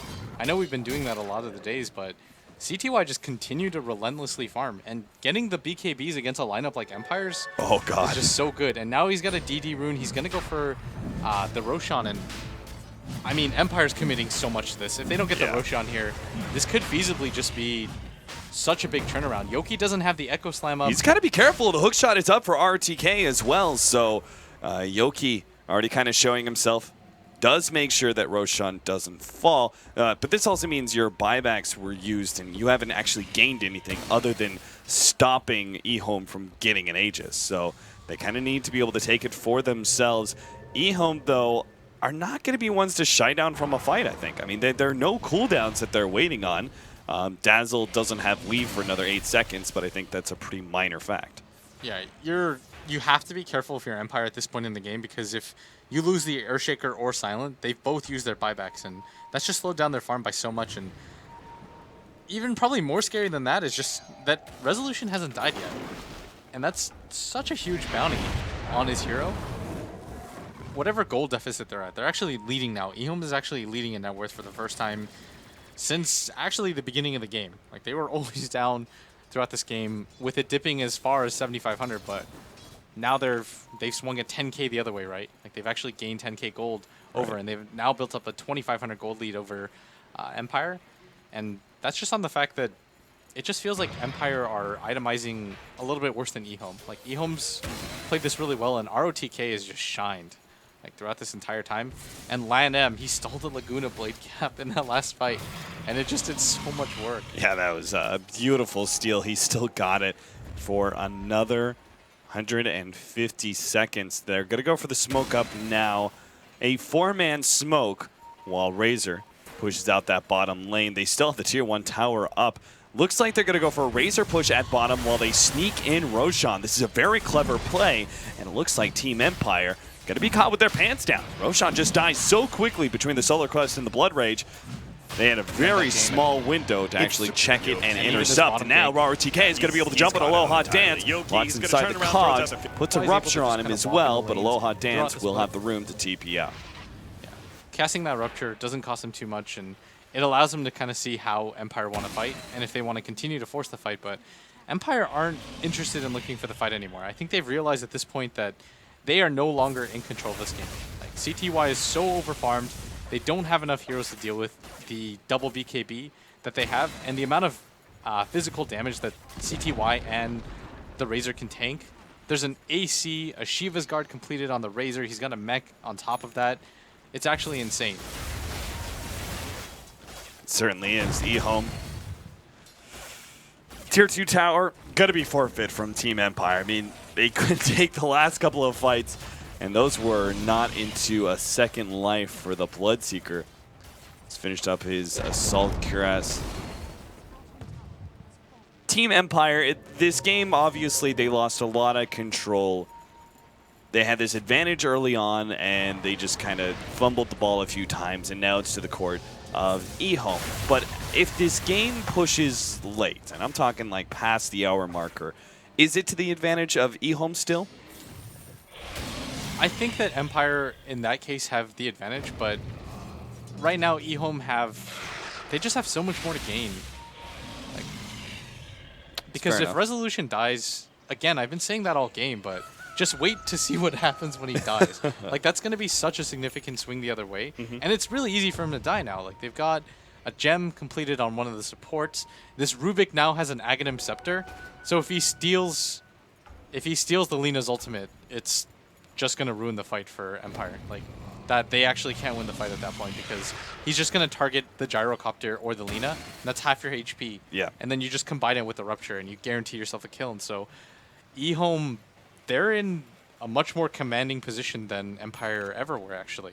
Because Empire still doesn't, they don't have a BKB on Resolution. There's no real farm progression on Silent. Like, it looks deceptive, but the SNY doesn't provide him damage, nor does the BKB, nor does the drums, and so you're against a team that has like 40 armor on half their heroes with the weave at the same time. Like, where's your damage going to come from at that point? Resolution with his Shadow Blade was thinking about taking a poke at CTY, but it was pretty obvious Ehome was sitting behind him. So now the rest of Ehome will be able to center up on that tier 2. Bottom lane being pushed out by Aloha, Dance, and his companion Silent. But they're picking up crumbs where Ehome seemed to be having a feast, taking tower after tower and now taking over the jungle as well. This is going to be a very rapid growth in net worth for Ehome that may be simply too big to overcome for Empire if it's not too late. Yeah, and this is a really weird situation now too because Empire now are the ones trying to come back into this game, but they can do it as well because CTY only has a 5-second BKB. There's only a 7-second BKB on the Razor. They can definitely do this, but they have to get the fight opened up before ROTK just hook shots onto Resolution. Because I think if in this fight, especially if Resolution just gets hook shotted, they lose the fight because they can all in to try to kill him, and you give up so much gold as a result of that. So we've seemed to reach a bit of a stalemate here. Obviously, Ehome, being the one commanding the positioning, are taking objective after objective, but are they really ready to push uphill into Team Empire, who have excellent base defense between all their initiators, most notably being Yoki's Earthshaker? They have to be so careful about fumbling this right now because they're in a position where things can still go either direction. And Ehome, I just feel like it would be such a morale blow if, after all the work they did to try to come back, if they lost it. And at bottom, it looks like Resolution wants to open up, but the entire team from Ehome is ready for this. Yeah, he's desperate for a pickoff, and he goes for something really out there, like a Razor on his deep and on his side of the map. So he, I think he kind of realized, okay, even if they aren't anywhere near, it's just a bad idea through and through. So Resolution will back up, TP away. Nothing lost from Team Empire, but nothing gained either. I really just think he needs to sooner or later go for a BKB. I don't think they can take a fight before that point. If he dies, it's just too much of a swing the other way. Getting a BKB would ensure that he would have to be the Rupture target, and probably more importantly, it would allow him to just get rid of the Clockwork without having to waste the ultimate on him. Because that's the major issue right now, is that ROTK hooks in. ROTK is not even that tanky. He doesn't have too much armor, and his HP pool isn't great to work with, so you could even kill him without using the ultimate, and then just use the Laguna Blade to finish off the Razor or the Bloodseeker. True. But there's no way that he can use the Laguna Blade on anybody else. And the other thing that Resolution has to worry about now, too, is the fact that the Rubik can steal it. And look at the range. If you just hover over the hero, the spell steal range is absurdly big now.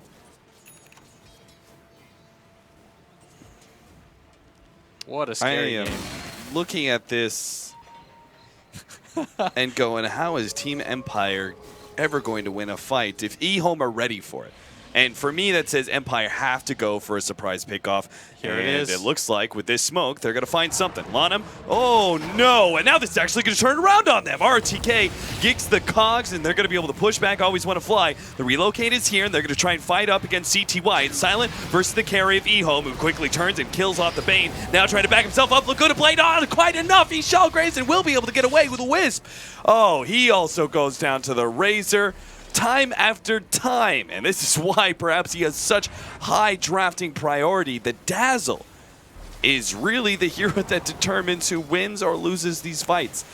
If they ever caught the Dazzle first, it seemed like Empire could actually have a chance, but every single time, he's just sitting in the back, ready to go with those shallow graves. Yeah, and you saw that one fight. this fight where they finally actually managed to get the Laguna Blade off on the CTY, it just did so much work because Ehome, that was the first fight I felt where they initiated and they didn't have a crushing victory. So you have to do that every single time now.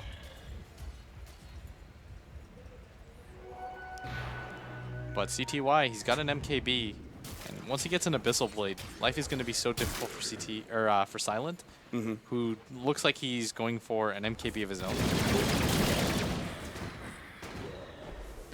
Yeah, CTY is just going to be able to run up and lock down that gyrocopter for a pretty good period of time, especially with the attack speed that he's built up.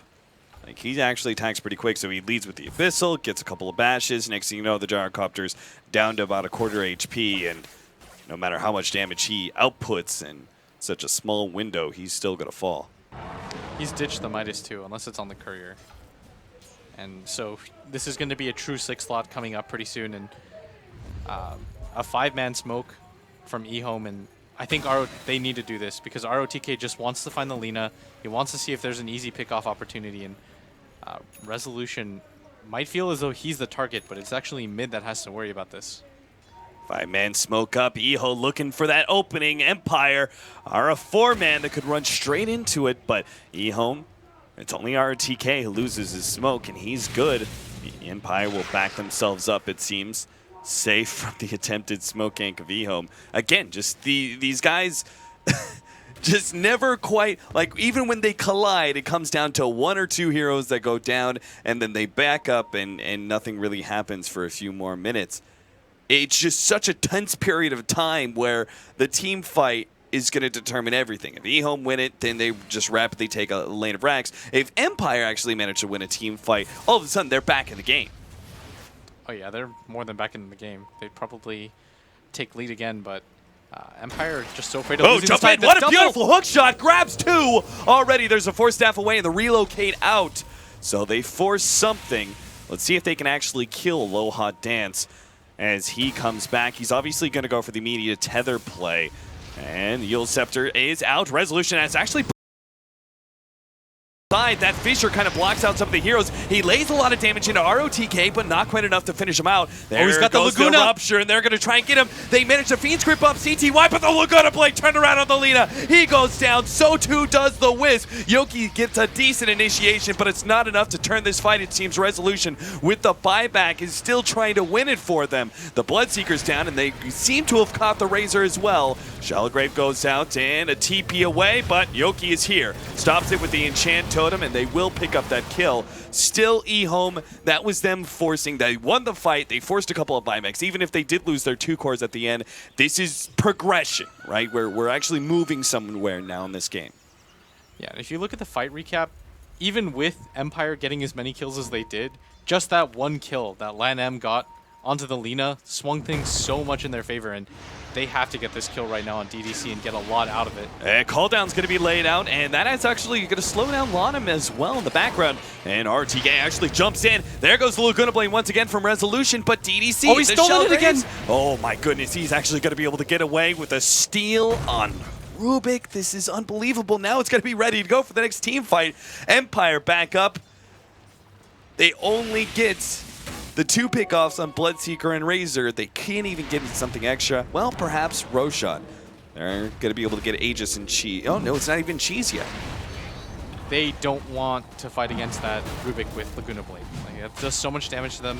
They have to go for this Aegis and Cheese right now. And soon after this, they have to get a lot, because they don't have either of their buybacks, and Ehome are well aware of that now. And they just have to be really careful approaching this next fight. But Empire, they do manage to get 2 kills. It just cost them so much in the process. Right. Basically left it open where if Ehome win the next fight, it can be potentially straight up GG, just due to the lack of buybacks and long death timers. I would actually just, if I were Ehome and I want to fight and kill 2 or 3 significant heroes, I would just go for the throne, even over the racks at this point. Yeah. But it hasn't gone to that point yet. We're speaking way ahead of ourselves because Empire has the Aegis, they've got a Cheese. Their Gyrocopter all of a sudden deals a ton of damage with that MKB. Like, he's no joke. And you've got Aloha Dance, who's got a Medallion at the same time. He can really buff up Silent quite a lot with that overcharge as well. He really needs that Satanic. He needs that boost of HP because I'm looking at this Rubik going, Lanham's got a Blink Dagger. He's got the Laguna Blade stolen. He's going to have the positioning to jump and Laguna Blade whoever he wants. And that could be the Gyrocopter, that could be the Lina. Well, Lina's got the Aegis, so maybe not her. But if they could take out the Gyrocopter nice and quick early on in a team fight because of that pure damage, huge win for Ehome. They pretty much cleaned up the entire team fight from there. Yeah, Linam is about to lose hold of that Laguna Blade. By the time the next fight rolls around, I'm not sure if he's going to be able to have it. So it doesn't look like either team is willing to engage. Empire doesn't want to get into a fight where potentially they get caught because they still don't have their buybacks, but Ehome doesn't want to get into a fight because they're afraid of the potential of the Aegis right now. Empire smoked up. Is this going to be another smoke where the two teams just pass by each other? No way! Echo! 3-man Echo Slam! He locks down 3 different heroes, but can they finish him up? With the Dragon Slave, they get 2, and Laguna Blade to finish off CTY as well. Clockwork goes down, and the Razors just left to be feasted on by all of Team Empire. The 5-man wipe and Team Empire are back in it and ready to win it. Yoki, are you kidding me? Oh. What a great initiation. Now they've got a refresher on Resolution and ready to force some buybacks from Ehome. 2-2-20. This guy's absolutely insane. I can't even believe that fight. Yoki with the game-saving Echo Slam. And Empire looked like they were in such a sticky situation, but just completely churns that fight and dominates it too. The glyph goes out. The tier 3 tower, though, rapidly dropping. Ehome already expended most of their buybacks, but there are a couple of heroes who don't actually have the gold for it, so it seems like Empire, well, they lose the Razor as well. There goes the Shallow Grave, but they need to be able to get the Razor out of here. He pops his BKB, starts running himself away, but he can't get away fast enough. He dies again. That is a dieback down for 2 minutes, and one laner, Brax, seemingly now turning into 2 as Empire rapidly rotate to bottom lane to do their work. There's no Razor, there's no Rupture. The Bloodseeker uses buyback as well, so he's playing so cautiously, but this is going to mean, at best for Ehome, losing 2 sets of racks right now, and oh my, they've got the Aegis. They might just keep going for this. Yep, the blood is in the water, man. 80 seconds left. They still have that Aegis advantage, so starting with the first tier 4 tower, that's already down. Ehome are going to be forced into initiation. They go for Resolution, who does have that Aegis, so even if they do kill him here, it won't matter too much. Shalgrave is being popped. Whoa, there goes the Gyrocopter. CTY just tore him a new one, and now keeps on moving in for the next. Resolution turns around, misses the Light Strike Array, and CTY is just too fast. Sonic the Hedgehog is coming for you, buddy. Yoki stops CTY in his tracks. He's still got the Echo Slam, and may use it to try and keep CTY down. No, Yoki! He doesn't get it off in time. Shalgrave now popped, and CTY hoping to be able to catch Resolution, but doesn't quite get there. Empire not forcing any more buybacks on themselves. They sit back, happy with the 2 max advantage that they just gained. Be still my beating heart. Like, this game has just been so back and forth, and both teams have just done such a good job of playing back from deficits. Like, if you look at the gold graph, it's some sort of weird hill. Where Oh my God. It goes up one way, it goes That's a 22,000 gold, over 22,000. It's more like 23,000 in gold the span exchange. of like 7 minutes. Yeah, that's insanity. That's just so absurd. And, you know, we've been saying it all along. Both teams have the potential to win this game, and they've just been trading blows back and forth.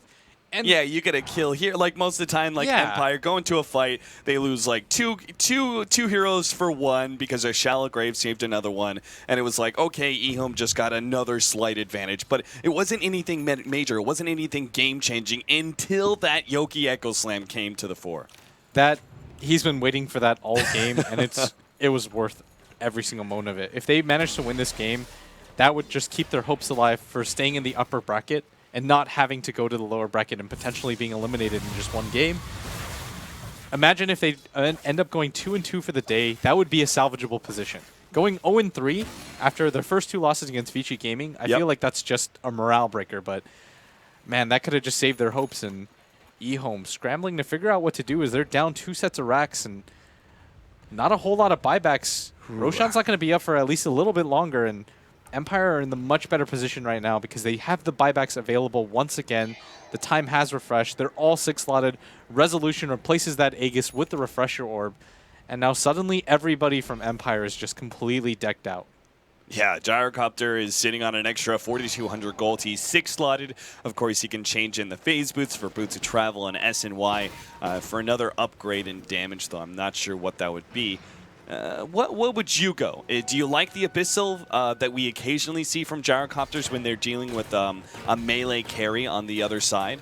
Or do you prefer something like a more stat-based Scotty or even an all-in move like Divine? I think the Scotty is an okay idea. Even getting something like the Abyssal probably wouldn't be too bad. I'm trying to think right now.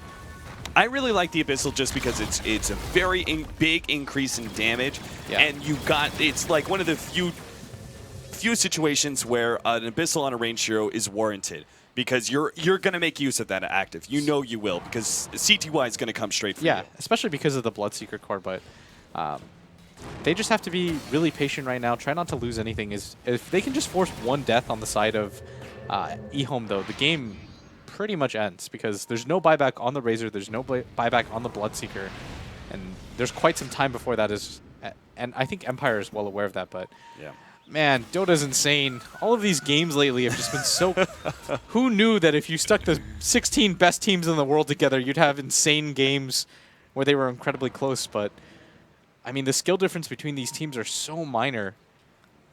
Ehome coming in with a 5-man smoke. Team Empire may be caught here. They've got a couple heroes farming up the jungle.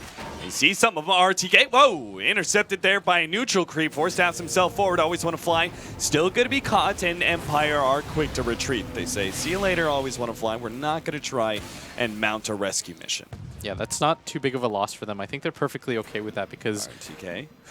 They're in the position where Ehome actually have to be the aggressors. Like, they can just play defense all day, wait for one slip up, go for the backdoor with the relocate. Like, they have that option now, and so Ehome just have to be so afraid. I think that was their YOLO smoke attempt to hopefully get more, and it doesn't cost them the game, but at the same time, yeah, this is the return kill. Resolution comes back with his Shadow Blade and immediately lands the Yule Scepter Light Strike Array. Looks like a secondary kill. CTY is actually going to try and man fight up against Silent. The Cogs actually separates the two. The relocate comes out, and there goes the clock where the Laguna Blade takes him out. Oh, a 4-man Echo Slam from Yoki. Locks down 4, but there's no damage because the relocate over to the side. Silent isn't anywhere nearby, and now they're going to try and run away, but Resolution, he's still going to be caught here, it seems. The rest of Empire, what looked to be such a great initiation halfway through the fight, actually just baits more tests from Team Empire. So they've lost their Lina. She's down for 2 whole minutes. Does have a buyback, though. Ehome, not sure if they're going to have the opportunity to force it, though. They've got middle, bottom, and top lane all pushing it. That was just so unlucky because right as the Earthshaker comes in, they pop both the BKBs, I think. Not a whole lot of damage dealt there. So we overhyped that. Yep. I'll just say that you overhyped that. That wasn't me. But just that could have been the game right there for Empire. Like if Yoki was either half a second faster or if Ehome was a quarter of a second slower, then that could have just been a complete wipe that would have changed the complete landscape of this game once again. I don't even know if I can handle it at that point. It's if the lead changes again, like it's starting to slowly creep back up. Lotus Orb now for DDC. So hoping to turn around that Laguna Blade. It also means Fiend's Grip is not an option. Oh, Moonshard's got eaten by the Gyrocopter. Oh, I always forget about that extra upgrade. Everyone does. Yep. So he doesn't replace the SNY just yet. Still has an extra 3K in the bank for buyback if necessary. Arlena buying the gem. Still has a buyback. 4,200 gold. Where do you go from here? Do you sell Shadow Blade or Yule Scepter? Just, come on, man. Get a BKB. Like, I told you. I was like, maybe a BKB just becomes not necessary for him with that Octarine core. And it seems like Lina, well, he seems to agree. Man, I hate BKB as an item. A lot of people know that. I don't want to say everybody. That's pretentious. But I just, BKB... It's such a good item, it's boring. It's so good. It protects you from magic. It's like 90% of the game.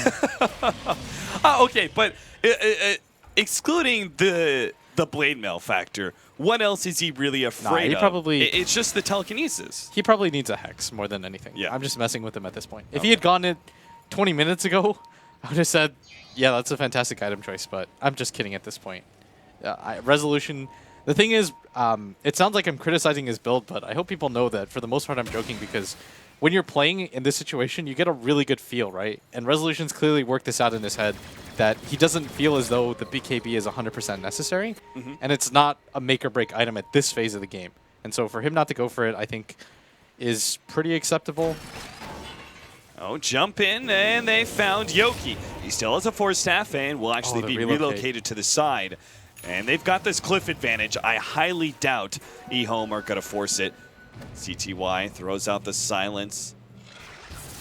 And Aloha Dance actually comes back, immediately hit by the hook shot. They're going to try and burst him down and will be successful. Empire not able to mount a defense for their poor little ally. And this, of course, happened right outside the Roshan pit with Roshan respawning. Time for Ehome to pick up an Aegis and cheese. This game's crazy because Empire have the advantage in terms of farm and racks, but Ehome is pretty much just doing whatever they want on the map. It's almost like whoever has the lead is more afraid because they don't want to blow it. And Ehome just willing to take that risk, go for that Roshan, even when they don't have the buyback on the Razor. And I think that was the right play. They've got an Aegis, they've got another cheese. They've got so much farm on every... Lan M, what? Are you kidding me? There's absurd amount of farm. He's got a full Scythe of Vice. I can't even believe this guy. He's been so clutch the entire game. He's got more net worth than the Clockwork. He's only 5k in net worth behind the Razor, who was the one position farmer. He's had so many clutch steals this game. How many times have I seen him steal Laguna Blade or Fissure? I think it's at least 2 or 3 times for Laguna Blade, which is insanity in and of itself. Going back to, let's see, Satanic on Gyrocopter. Supports pick up anything new? Got Vlad's on Bane. Nothing that's really game-changing on any of these heroes just yet. Another Lotus Orb. This time for the Wisp. Nobody's items have changed radically. There's one on the... There's a Lotus Orb on the Dazzle, which can actually be really good if you cast it on CTY at the right time. Yeah. Then you can more or less make the Refresher Orb useless, right? Because he can just keep rebounding the Lina ultimate back in his face. So Lina has to be really careful about that, and Resolution is playing a dangerous game, just trying not to get caught at this bottom lane while simultaneously playing pressure. There's the big change-up in items, right? Like the Abyssal Blade significantly increases Bloodseeker's power versus the Gyrocopter. I mean, obviously it increases his power against everyone else, but his focus is probably going to be, I need to jump on that Gyrocopter, lock him down with Abyssal Blade active, and hope I get some a couple of bash procs on top of that. Yeah. I would actually like to see a Daedalus on Resolution to replace the Yule Scepter. Just go all out for the damage at this point. Okay. That ultimate is... It's good, but it's unreliable because there will be Lotus Orbs, there'll be Blade Mails, you can get locked down, you can get it stolen by Lan M. So I feel going just for the pure damage is probably worth it at this point. But it remains to be seen what he wants to go for. Lan M just continues to do Rubik things. Jesus. The roller coaster ride that has been this game. We started things off at one point with an 8,000 advantage to Team Empire that switched up to a 10k advantage to Ehome, then back down to 12,000 gold to Empire. If this game continues along this trajectory, we could even see an 15,000 gold lead for Ehome coming up if they win the next fight. If you look really closely, the graph almost looks like a C and a 9. Oh my, all right, there's a Divine Rapier. Oh, there it is. They're going to wait out this Aegis another 2 minutes, and then Team Empire are ready to rumble. Yeah, this game It feels very, very absurd, though, to get the Divine Rapier while the Aegis is still up on Ehome. It's also crazy because they're in the more advantageous position. Like, they're in a position right now where they're up 2 sets of racks. But I guess they feel like they're just lacking damage right now, and Silent could just win the game for them here. So, to be really careful right now, though. They can't lose that. If they give that up to the Bloodseeker, I mean, what does he even drop? Oh, SNY. SNY, yeah. And you still got that. Then from there, you've got a Bloodseeker that has an Abyssal Blade and Divine Rapier. You don't want to fight against that. So, Empire now have to kind of play cat and mouse. 65 minutes in, 27-33. Ehome going for that 4-man smoke up. See if they can't find a fight. Well, they've still got something to work with here. So boots of travel, yeah, he's got the level 2 boots of travel on Razor, so he will be able to get to them if they run into a team fight. Really hoping to force a fight while they still have the Aegis, but doesn't look like they're going to find anybody. Empire playing very passively right now, especially with that Divine Rapier. And you know, in that last minute that Aegis is up, Ehome are going to be, scrambling to find a team fight. Yeah, there's actually no buyback up on the Bloodseeker for a little bit at least. He needs 150 gold just to get it. So once he gets this, I'd imagine they can look for a fight because they've got it on both of their core heroes that they need to. And on the flip side, Empire does have buyback on pretty much everybody that they need, but if this Gyrocopter loses his Rapier, then things get wild again. Because he's just going to have a huge empty slot, and in a game that's gone this long with how many items everybody has, you need to be 6-slotted. You just can't afford not to be. There goes that Aegis. I mean, Empire could just sit back and go, okay, we're going to farm up until we have a secondary Divine and a buyback ready to go. Before we try and push into the enemy base and take that final lane of Rags, let's make sure that if that goes bad in any way, we have a backup plan. I think that's what they'll do. They seem pretty content right now with the pace of the game because the onus isn't on them right now because all they have to do, their win condition is a lot easier. They go for the Mega Creeps. Roshan is a lot easier for them to approach, right? And so there's just so many different ways they can work at this, but they have to be careful. Landam does have a gem up, and he's got the Hex. It doesn't look like Empire want to engage this whatsoever, and I think this is the right idea, because they don't have enough information on the map. Oh, hookshot actually snags Always Want to Fly, and the Razor is coming in as well. RTK, dodge that Light Strike array. The relocate is here. They're going to fight this one. RTK is already down and out. They get a Fiend's Grip onto the Razor, but the rest of Team Empire, again, abandoning Always Want to Fly. So 1-for-1 trade-off. Seemed to be Empire judged that it's just too risky. Yeah, that was actually just... It was a really good fissure by Yoki to actually kind of isolate them out so that they couldn't get any more than Always Want to Fly. I mean, somebody has to die in that situation. Better Always Want to Fly than anybody else, in all honesty. Like, he isn't going to get any new items in this game. He's pretty much tapped out. Right. He doesn't have any gold. His farm progression has pretty much died, and so it's probably better for him to die over pretty much anybody else on his team. And getting ROTK, like, kills like this don't change too much if they're not on cores anyways.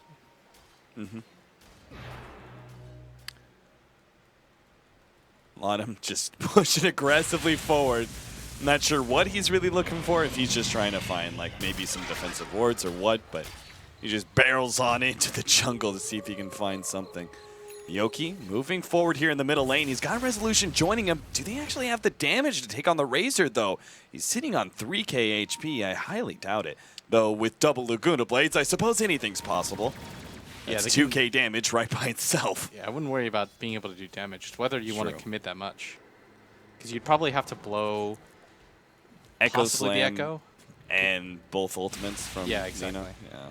Okay, Roshan will spawn at any moment, and it looks like Ehome are well aware of that, and getting into a fight probably isn't a bad idea right now. Aloha Dance, he pops the Lotus Orb on himself, but actually puts Rupture tether over to the side and needs to relocate back to safety, perhaps. The Cogs are protecting him as well as the Fisher for now. Aloha Dance, even the Rocket, another hook shot. Aloha Dance slept up and will be going down soon. Silent actually turns to fight this one, but he does have the Divine Rapier. He's locked up in the Abyssal. There goes that Divine, and CTY actually gets away. They're going to be able to try and turn this fight still. Resolution gets some damage out, but it's not enough. Oh no, Empire have just dropped that Divine Rapier and going to be losing multiple heroes here as Bane falls as well. A huge loss there for Empire, who only now have the buyback on Gyro, not the damage of the Divine Rapier. Now, the one upside is that the bottom and middle lane are still going to be pushing out, but... Oh, this mid lane, Yoki goes for it! Oh my god, Yoki just makes the jump and managed to take out the Bloodseeker. 2 full minutes, that might have just saved Empire so much. CTY was hesitating so much to go... He wasn't sure if he wanted to just heal in the base and then the Earthshaker just comes in, snipes him. He has buyback at the same time. And I mean, Yoki's just come up time and time again for Empire. Only 5 deaths in a 70-minute game. As an Earthshaker against the type of heroes he's against, he's done such a good job of being able to stabilize this game for his team. But Empire, they don't have a lot of gold on their gyro. Even if he buys back, he's not going to have that 6 item slot that he covets. And there is an Echo Slam and a buyback on the Earthshaker, but this will be the game-determining fight here. Is they've got the Divine. They've got Laguna Blade on Lanham. They've got the Divine Rapier in the hands of the Razor. Blood Raged up Razor. Oh my. Doing well over 500 damage a hit. Now the jump in on Yoki. He's been caught, and he will be taken out by the combination of the Laguna Blade and the hook shot. There's no buyback on him wasn't now. there in time, and now with no buyback, it's going to be a full 4 versus 5. The Gyrocopter's coming back soon, but he needs desperately to be able to help out Aloha Dance and Resolution, who seem to be just running outside of their own base. Relocate back. Wisp, he actually is going to be able to get back to the fountain in time, but always want to fly, not so lucky. Abyssal Blade is being put on him. Silent drops the call down. Silence actually finishes up. Always want to fly. Ehome now looking for that next target. Silence forced back, and they will now turn their attention to the bottom lane of Rax. This Razor isn't taking any damage whatsoever. He's got a Scythe of Vice. He has his BKB back up. The Divine Rapier is just doing so much damage right now, and this could just mean multiple lanes of Rax. Oh, a lot of just caught Silent. There goes the hook shot as well. Silent can't afford to die a second or time. Aloha Dance coming in trying to save his ally, but he's down for 1.5 minutes, and that's got to be it. Empire have just lost too much. Ehome, they saw the opening. They took that Divine Rapier away from Empire, and now will win game number 1 with Silence Rapier. And Lanham, the double Laguna Blade, he's just done so much work. This is going to mean the game, and it's a heartbreaking one for Empires. They were up 2 sets of racks. They had such a big lead. Then they battled back from nothing to pick up that 2 racks advantage, but Ehome is just too much for them to handle. So Empire, spirits got to be feeling low as they're now sitting on 3 losses. Really can't afford another one. They're going to shake things off and head into game number 2. We'll pass it over now to our analysts to see what they think about the game. Wow, what a game, and what a start for Ehome. Just look at that. Yeah, Empire. Not the day one they're looking for. That has got to hurt real bad. Yeah, I mean, as Cap was saying, I mean, 3 losses now. Break. It's day 1, but it already feels like do or die time for these guys, right? Because you don't want to be that team that starts off with 4 losses in a row. That means you're at 0 points with already 2 matches down, only 7 matches out of, so 2 out of 7 you've already gotten only 0 points. That's a pretty tough standing to be in. And at the same time, the reason it hurts so much more is that it looked like it's a game they should have secured much earlier on. I mean, we were talking about this as we were watching. Of course, Cap and Blitz were talking about it. But, I mean, where did it slip? Was it Ehome just knowing when to take advantage of the small mistakes, or was it a big blunder? I mean, where are we seeing Empire not able to capitalize on these advantages? I can't remember the exact time it was. I think it was a fight in the Radiant jungle. Bottom lane? Around the bottom area. It's Been such a long game that I honestly can't remember. But I just remember my trail of thought, which was, okay, Empire are crushing this game. They're ahead 20-7. This game will be 30 minutes long. And then they mess up one big team fight. They lose a lot. And Ehome just... I think Blitz hit the nail on the head the way he explained it. It seemed like Empire were ahead the whole time, but they were playing like they were behind. So Ehome seemed like they had the mental advantage for a big part of the game. And then when Ehome suddenly got ahead, they were playing a little bit like they were behind. It was very weird to watch. And ultimately, someone has to have the confidence to make the plays, and that's why you put RTK on Clockwork. Because that guy is just like, I will suicide for us to get a good fight. The moment I see a jump, I will go and crash and burn, right? And he did. Yeah. He made so many good calls in that game on his Clockwork, and I think his hook hit ratio was extremely high as well. He missed like 1 or 2 hooks in the 70-minute game, which is really impressive. So it was a standout performance from him, and the entire team just came together. And Rubik from Lanham, let's not forget. Yeah, I mean, you bring up a good point. That Rubik, I mean, and Cap was talking about it too, Blitz was talking about it, just going for the fissures, going for the Laguna Blades. That was super clutch. I mean, that alone turned some team fights on their heads. Yeah, how often do you see a support that has more net worth than both the offlaners from both teams? That alone is not something you see every day. Yeah. So we do have a couple highlights. I mean, yeah, obviously 73-minute game or something like that. We're definitely gonna have some highlights from that game. But let's look at the early portion where, again, we were talking about this. Empire 7-0. should be, yeah, 7-0. Remember, you guys were telling everyone This is around so, us. and the weird thing is, this is another really well executed fight by Empire, right? Like the early game is going smooth. The rotation in here, back and forth from Resolution is pretty much perfect. He stays out of harm's way. He lands all the spells at the right time. This Echo Slam is great as well. Even though it's one target, it's the right decision in the moment. And the way they combine their spells and the way they kite around, you see how low two of the heroes are here. The way they take turns at tanking is really, really well after executed. this fight, you're looking at Ehome's lineup. They have a Razor, and you're losing the early game as Razor. That is something that you're like, okay, we are screwed. Yeah. After that happens. Yeah, and I remember at one point, Cinder, and you were looking at the game, you were going, wow, Resolution is actually 14-0. Like, that's pretty darn incredible. And that was even when maybe Ehome started to push back a little bit, and still Empire looked like they should have had a chance. We'll take a moment here to look at those first signs of life from Ehome when they start to say, all right, look, we're still not out of the game no matter how badly it started. Yeah. Is this the fight? I think so, right? And so 11-22, we do see Empire, of course. So another good hook shot from RTK. He isolates, so they force out the relocate in the beginning, and even though they get to relocate out, there's just it's a ticking time bomb, right? The moment this relocate ends, the Wisp is going to be in a horrible position. They then Fiend Script off the side, but Ehome are split pretty well, so there's no really good Echo Slam to find for Yoku, and they just end up overwhelming them. I think Razor has stolen. He actually hasn't even stolen that much damage, but this is a weird fight to look at because it seems like there actually is the potential for Empire, but Ehome just spread out.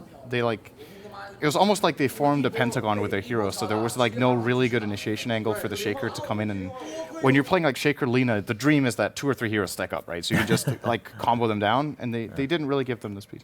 Yeah, speaking of combos, right, we had an amazing Echo Slam coming in on the side of Empire, and that could have been the game-winning Echo Slam right there.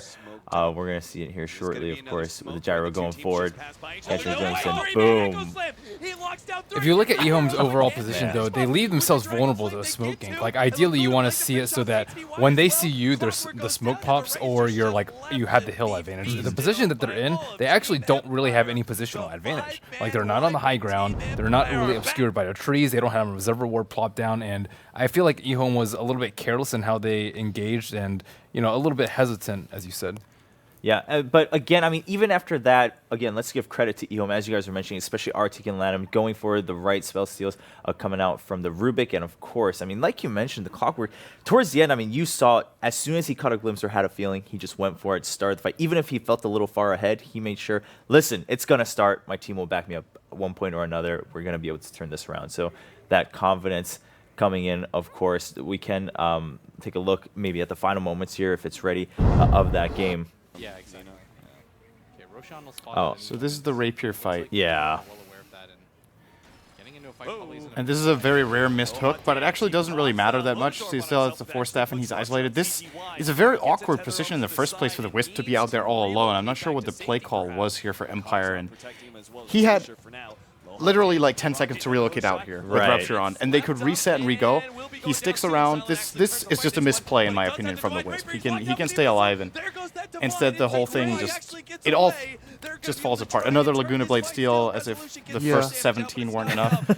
And they blew 2 Laguna Blades on the Bloodseeker, and they didn't manage to take him out. That was like the biggest blow in the fight as well for them. Yeah, that's actually so. There's a couple of things in this game that are really strange, right? Because Empire, if you look at generally the way they've been playing in the Western scene in their official games, is they have been very good, as Ben has been pointing out on a couple of occasions, at grouping up together as a team, getting the job done, and getting objectives, right? They're very good at team fighting together, and we see glimpses of it in this game, like very brilliant fights in the early game. True. But then all of a sudden, it seems like they just seemed like they got really nervous. Like Resolution has one of the strongest nukes in the game. He has 1,000 pure damage nuke, and it seems like more times the target gets graved than it gets blown up. Like that's flat out just a misplay. You can't do double Laguna on a target to then have it graved. Like that should never happen. So a little bit of miscommunication, they get nervous, and ultimately, maybe we are looking at the Empire TI curse. Like, this is the kind of game. If they can't win this game, they're going to have a really hard time winning against the big teams because they are not going to get a bigger lead than this one. Yeah, that's very true. I mean, this game, again, I mean, everyone's been mentioning that it's a game they should have won. It looked like, and even after they lost the lead a little bit, they show signs of like to come back with that Echo Slam. Looks like they got the clean team wipe there to try to carry through. On the other side, though, Ehome, they've got to feel pretty good. Sure, it was a little bit draining. I mean, both for the players and maybe to some of the viewers too. But at the same time, Ehome, their very first game, a game they should have lost, they come back, they win it. They're definitely starting off on the right foot at TI5. And I want to mention, Ben, we were talking about it earlier today, Ben and I, with like, okay, so Dazzle has become a really big pick. We haven't seen a counterpick yet. Like, no one is counterpicking Dazzle. People are first phase picking it, and you're not getting anything that counters the Grave. We haven't seen, like, a really, or to a very little extent at least, hyper-mobile heroes that can shut down Dazzle with, like, an Orchid. We haven't seen, for example, an Axe who can get through the Grave, just ignore it with Calling Blade, just kill them off, or Ancient Apparition. It's been banned, like, once or twice when teams were setting up for it, so some teams definitely understand that the threat is there, but no one's grabbing it, which, you know, I haven't seen a bad Dazzle game yet. That's it seems true. like every single time it either delays the game 40 minutes to lose or it wins the game for its team. Like this game, without DDC on the Dazzle, with so many countless Grave saves, they would have lost way earlier. Even with Empire making mistakes, they would have still won that game without the Dazzle playing such a key role. So yeah, that's a good point. We talked about that a little bit going forward. Like Dazzle really showing up to play at TI5 as a hero. Now, before we move on, of course, as we've been mentioning, so many matches going on, and look at this, day one, and already almost every match, right, on every stream, we've had some highlights to talk about. Looks like we have a special little highlight coming in from the MVP Hot 6 game against Vici Gaming, so we'll take a look at that. Does he want to make overall, the I mean, first of all, impressive win at the end here by MVP Hot 6, but... He's got as the agent! Oh, he got the release here. Wow. Unbelievable! And then they snowball in. That's one of the most heart-wrenching moments when you're 5-manning Roche and it gets kill stolen and the age is stolen by a super farm Storm Spirit. That is pretty nuts. And I mean, it is somewhat difficult to prevent if you don't have too much flying vision or if you don't like have an instant cast spell like a Yule's.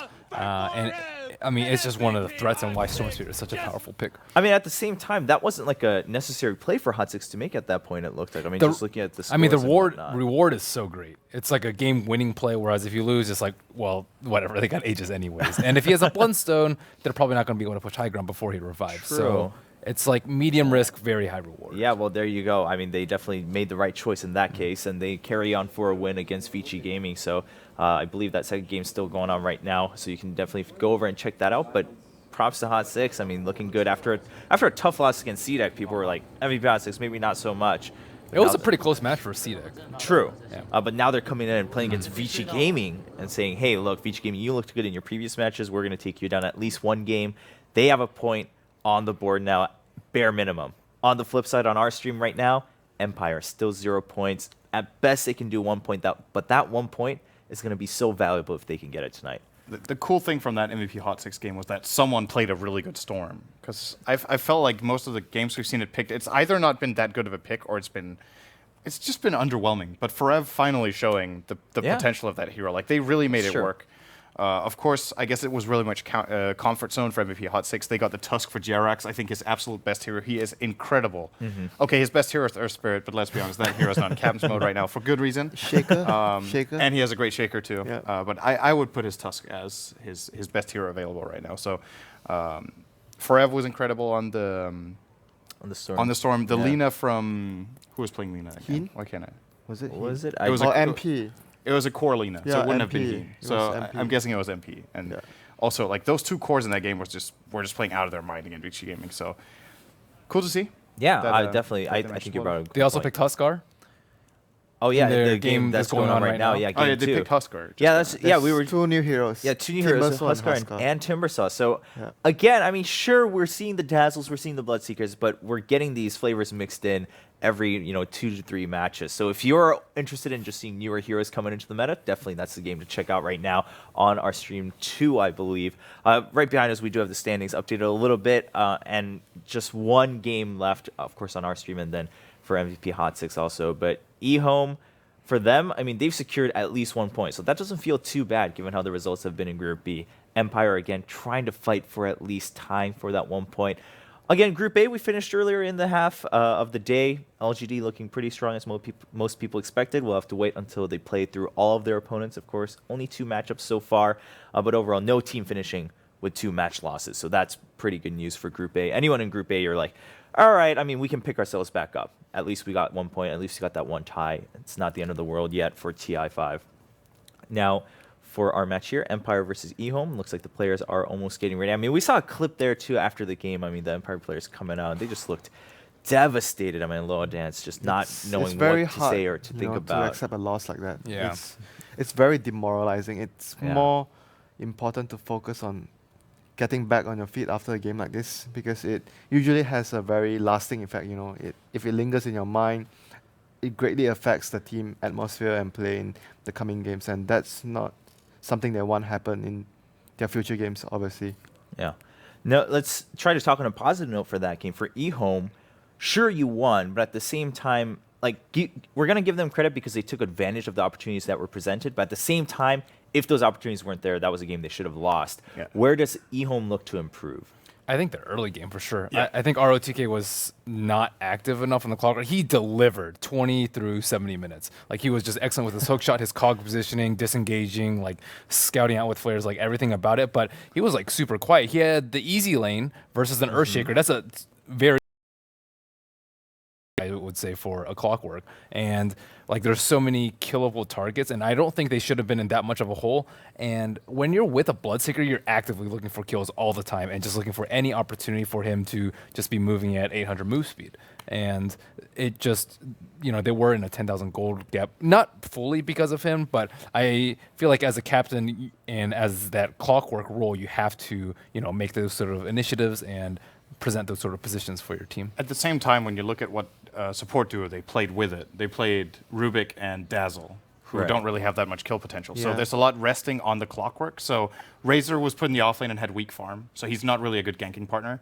So he pretty much had to gank with his mid laner. Why am I forgetting what hero was in the mid lane? Bloodseeker. Bloodseeker. Bloodseeker, yeah. So, you know, they can try to combo up, but that's not even a good duo either, because Clockwork catches them in place and Bloodseeker wants them to run. Yeah. So you have to cog them in and Yes, open the true. cogs. So his partners aren't that good. I would definitely agree they could have found some kills and they should have, but more than anything, their draft was not really built to find a lot of kills early. Yeah, it So- wasn't built around Clockwork. Like, to be more specific, like usually you see Skywrath or maybe a damaging hero like Queen of Pain, like something that can instantly nuke down when he hooks in, or like Lion. But Yeah. they didn't have those tools in their arsenal this game. Like Bloodseeker is like, you deal damage when the target moves, but Clockwork, you make the target stationary. Well, they So- did have Laguna Blades throughout the game, pretty much. Yeah. Well, I guess so. But they didn't draft it. You're right. So I'll give Yeah. you credit there. But after this long day, we are down to the very last game. Going into the draft of game number 2, can Empire get that 1 point on the board? Or are we going to see Empire start off on just really on a back foot for TI5? We're about to find out. It looks like Empire on Dire.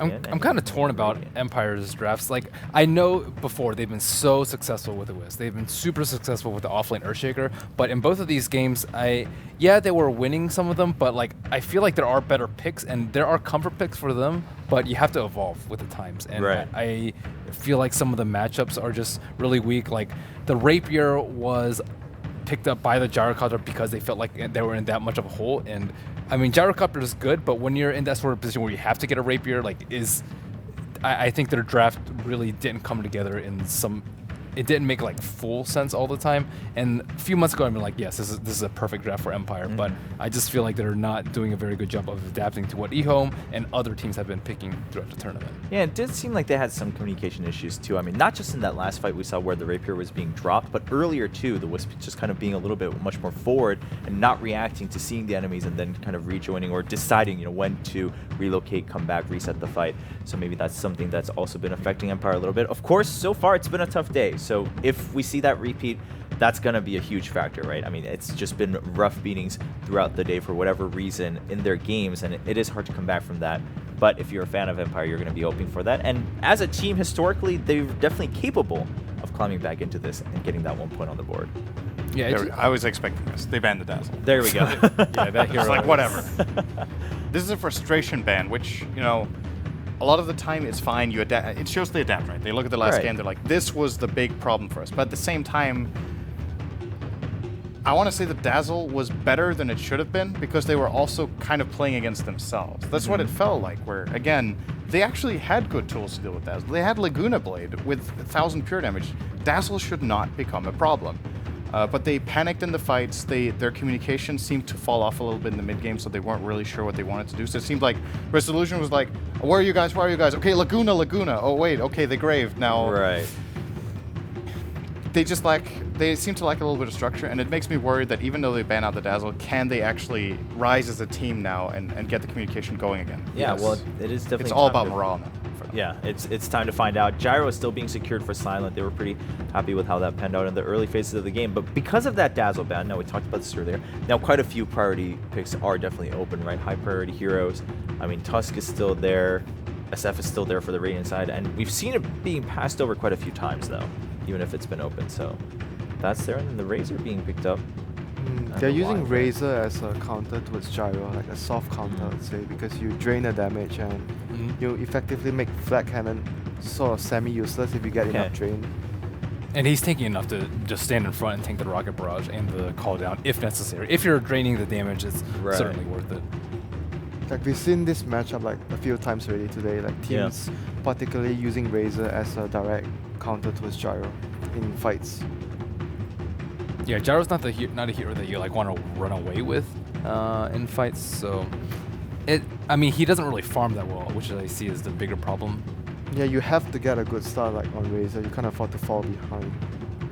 Now, what would you swap out? Obviously, I mean, we are looking at the Gyro as the same hero coming on for Game 2, but what would you swap out in terms of Empire? Like, for instance, the Wisp. Maybe not here, but are we I really don't think it's a hero thing. I think it's just more of a coordination thing. Yeah, I think their heroes are fine though. Like, if you had Alina and you want to blow someone up, you just say, okay, Earthshaker, I want to fissure as soon as the Yules hits, and then you just blow someone up. There's no chance. There's like a lot of ways to play around it with their lineup, or like, hey, let's wrap around, let's just kill the Dazzle with the Gyro combo, and it looked way more difficult than it should have been to kill people. And again, the Dazzle pick looked like it was really good, but I feel like a lot of it is just a loss of execution.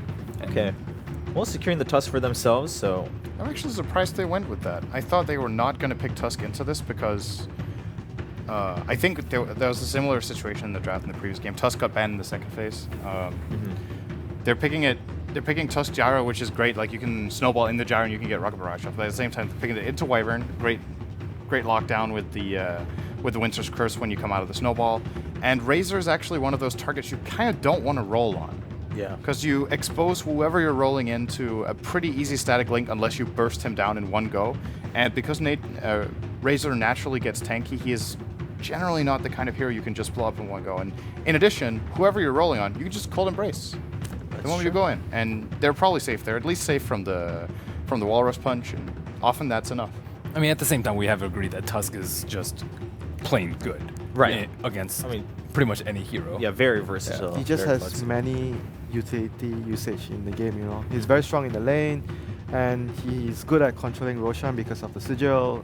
I mean, even though if he can't blow someone up with the snowball, there's still a lot of different parts of the hero that's very beneficial for the team in general.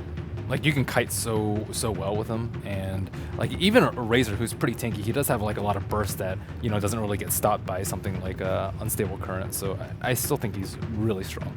Okay, now Bloodseeker ban coming out too. Is that also partly maybe a frustration ban from Empire, or a little bit more justified than the Dazzle?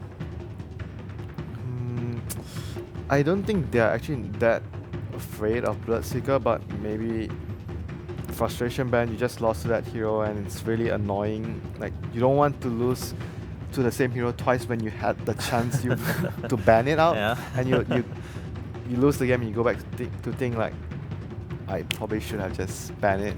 Like, you have regrets, you know. So at this point, it is maybe all about the morale, right? Just even if you lose, knowing at least you tried something new, you tried something. Yeah, they seem really flustered, like even by looking at how they are picking their heroes. Like, in general, they don't usually ban Dazzle. Right. Or from looking at their like room after the game, they don't seem to like, you know, chat that much. A lot of teams we see, you know, be like, have like a casual, friendly chat. They just seem like really silent. It's like, we need to go for a smoke break or whatever. Yeah, they do seemed between really games. devastated and just that they just needed some time overall. The Lina being banned out, and finally the SF after the first phase and the second bans going through for the Radiant side on Ehome. So that's definitely a threat that Empire needs to First do. Radiant Shadowfin today, I think? Yeah, mostly it hasn't. On our stream. We did have one earlier today. A Radiant right? Shadowfin. For Navi. Okay. They had on Radiant? Yeah, I think so. Yeah. Oh yeah, they They did. lost that game actually. Really? It was against Wasn't that the one they? It was against MVP. They had Shadowfiend plus Slada on Radiant side. Oh, that was. Yeah, that was the game. Well, I thought they lost the PA Mag game. Yeah, they lost the PA Mag yeah. game. That was Yeah, the the game. Shadowfiend was the one where Dendi just went completely ham against MVP. Okay. Yeah, it was. That's right. Right, but overall on our stream, the experience has been that leave it open, doesn't get picked, maybe get banned like second or third phase of bans. I mean, it's been prioritized less than I thought it would. Right. I definitely agree. And there's no real good counters to him in the lane too. Lina's been banned out. Queen of Pain has been banned out. Obviously, those are the two best heroes that actually pressuring him in a one-on-one situation. And obviously Leshrac as well. Yeah, Leshrac. Shadowfiend loses to Leshrac. Everyone loses to Leshrac. Yeah, but we just assume Leshrac is also out of the game before we start. I suppose there's like still Viper, but I don't think Viper's that great at dealing with the Shadow Fiend. I mean, it's not like it's on the Radiant, so even though you get pressured by the Viper in the lane, there's still means to come back into the game. Yeah, you can just outfarm them pretty simply. So this is like something Empire used to do a lot in the past. They have a lot of single target lockdown, like Tusk plus Bane, and they just keep taking fights and getting pickoffs in general as the game progresses. So this is something that they are very familiar with. All right, well that's definitely a good sign for Empire right now. That's kind of what they need to even have a shot at this point, given how the previous 3 games have gone for them. And Clockwork coming back, not a big it's really good against Bane. So in general, Bane struggles to get a good ultimate as long as Clockwork stays alert, unless Clockwork initiates into his teammate and then Bane gets the ultimate after that. Don't you feel like Clockwork has been somewhat similar to like the Bloodseekers? Like, why haven't they banned it even though they've lost to it 2 times already? This could be the 3rd. Honestly, the Clockwork actually did more than the Bloodseeker the last game. Right. That actually, I was gonna ask that if we were to see a Clockwork, like, should they have banned that over the Bloodseeker? But at this point, it already got through. I think there's the main concerns Empire had was, first off, they banned the Darkseer because of the combo with Wyvern and the fact that it's one of our RTK's trademark heroes, right? And then you have the Bloodseeker that they banned, first of all because Eon played it last game, but also because it's actually really good against Tusk, right? You snowball in, you precast the Blood Right, and then when you actually arrive, you just get silenced and your entire combo just messes up. But with that logic, Clockwork's actually also a problem. So it's one thing that he's good at jumping Bane, but if you see Tusk snowballing in and you're in a good position with Clock, he is a superb counter engage. Immediately, whatever rolls in, you catch it, you cog it in, and you lock them down. Or you could actually hook his teammates coming in from behind Right. and create a segregation with the cogs. So either way, multiple ways. Tusk is gonna have trouble against Clockwork in fights. Well, at least they went with it. It's a bit of a change for Empire, so hopefully the confidence maybe just pulls Empire through right now, because on paper it's not looking too good. The Siren being the last ban for Ehome, and while we were talking, of course, Spirit being picked up the Rubik, they also don't want to deal with that, so they're knocking that out of the pool also against Ehome. Wow. Okay. Second time we're seeing it today. We need something against Empire. Storm. Empire is gonna be. I think they need to play aggressive against Shaman. They cannot just let Shaman pull just to get levels. And when it comes to mid game, just look at their mid game. They have Shaman wards. There's gonna be a quick mag from Shadowfiend. Probably an axe on the Razor as well. That's very strong pushing. And you have Storm, Bane, that doesn't do very well at defending against pushes. Yeah, and then Empire going with a little bit more in terms of lockdown. Of course, not single target. But yeah, probably. It could be a Yoki Tusk, maybe. It's a little bit Tusk. It's a shake. So this is another. I feel like I sound like a broken record when it comes to Storm Spirit, but please get Orchid first. Again, it feels to me like most of the times when we see Storm Spirits get Bloodstone first, like I get the idea. It's a build-up that makes you tankier. Right. If it goes well, you get extra charges which transition into the mid game, but the build-up takes longer. During the build-up time, your damage output is pretty minimal, and something that's often overlooked when you think of Orchid and Storm, a big part of his damage is actually physical damage output, like all the auto attacks you get in while you jump someone. Yeah. And Orchid gives attack speed. It gives them the soul burn, of course, Right. and also good stats, right? So you miss out on all of those things, and ultimately, even with a fast Bloodstone, if you cannot perform the kills that you could with the Orchid, what's the point? Yeah, but then again, it depends on the game plan, right? If Ehome is 5-manning a lot and Empire has to split push with the Yes, Storm, then then it's different. Then Well, you right. would want to have the Bloodstone. Yeah. Yeah, so we'll have to see. I mean, a little bit of patience will be needed on the side of Empire. We just heard, I mean, right next to us it is the Russian panel kind of commentating the picks and bans, and we heard them just kind of going for a huge cheer for Empire as this is their last game. It's their one chance to put 1 point on the board. At the end of day one, we're about to find out, ladies and gentlemen, can Ehome shut down Empire once again, or will Empire fight back in Group B? They are desperate for a win here. And this may be the winning combination. They've got a Tusk. They've got Yoki's Earthshaker.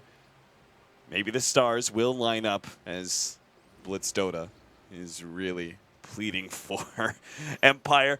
3-manning into the secret shop here, hoping to find that early first blood. But a ping has already gone out from Ehome. Oh, they know. They spotted it out. Clockwork's rotation through the secret shop. Got a small glimpse of them. What they were trying to do is they were hoping that the Clockwork wasn't sitting on top of this hill. Like, if they all sit on top of this hill, then they can go for the wraparound. Right. I've done that before. That actually works really. It's really successful if it does work. But you have to kind of get lucky. Mm-hmm. Or I remember at MLG when Bulba just straight up went AFK. I remember when he died as Clock. Yeah. Yeah, that has to happen too. But this game, it's a Storm Spirit against a Shadow Fiend. It's not a winnable matchup for the Storm Spirit in the least. Like, this is just a flat-out matchup loss. And so what you have to do as a Storm Spirit is just abuse the jungle. You can't overstay your welcome in the lane. Like, the SF is going to naturally outfarm you. You have to accept that. You use the jungle, and then eventually you pick up your level 7 or 8, and you have to try and jump into the Shadow Fiend's jungle, right, to stop his farming up and catch him out somehow there. I don't even know if that's possible, especially since DDC is just going to come and do Winter Wyvern things. Yeah. Which DDC actually tried to go for the courier, but this is really difficult for a Storm to deal with because I know it's been said before, but Shadow Fiend is a hero that really relies on this early soul lead, and what actually ends up happening a lot of the times is you go for the raise because it's so hard for him to CS, right? But because that early rotation came in, and because the Winter Wyvern got the block off for CTY, it helps him so much to develop this lead. And now he's got pretty decent base damage, and going for CS is okay now. Resolution. A raise just to keep him a bit low. Of course, he still has that one Shooter Tango plus a health potion. In our top lane, we do have a Clockwork from Ehome facing up against a Bane, Tusk, and Gyrocopter lane. I actually have a hard time thinking of a more dangerous lane than this for a Clockwork. Snowball plus a Gyrocopter means that they can go straight onto the Clockwork and not have to worry about cogs at all. They easily have the damage to kill the Clockwork with the Rocket Barrage, and the whole entire thing is set up by an early Nightmare from Always Want to Fly. This team's almost a nightmare scenario for ROTK. You see the strength of the Razor? Yoki doesn't even bother going to the bottom lane because he realizes he's just going to get zoned out solo. And what this allows them to do is LANM gets to pretty much farm the jungle camp and pull and stack because Shadow Shaman is just an awful hero if you're behind. Like, it doesn't really do anything. It's incredibly level dependent. So if he doesn't get levels, if he doesn't get farm, the hero just doesn't really provide a lot for you. And so it's incredibly important for him to be able to stack and pull and just gain levels independent of the Razor, right? And you can't really do that if you're against an offlaner that can contest you heavily, but that's not the case here whatsoever.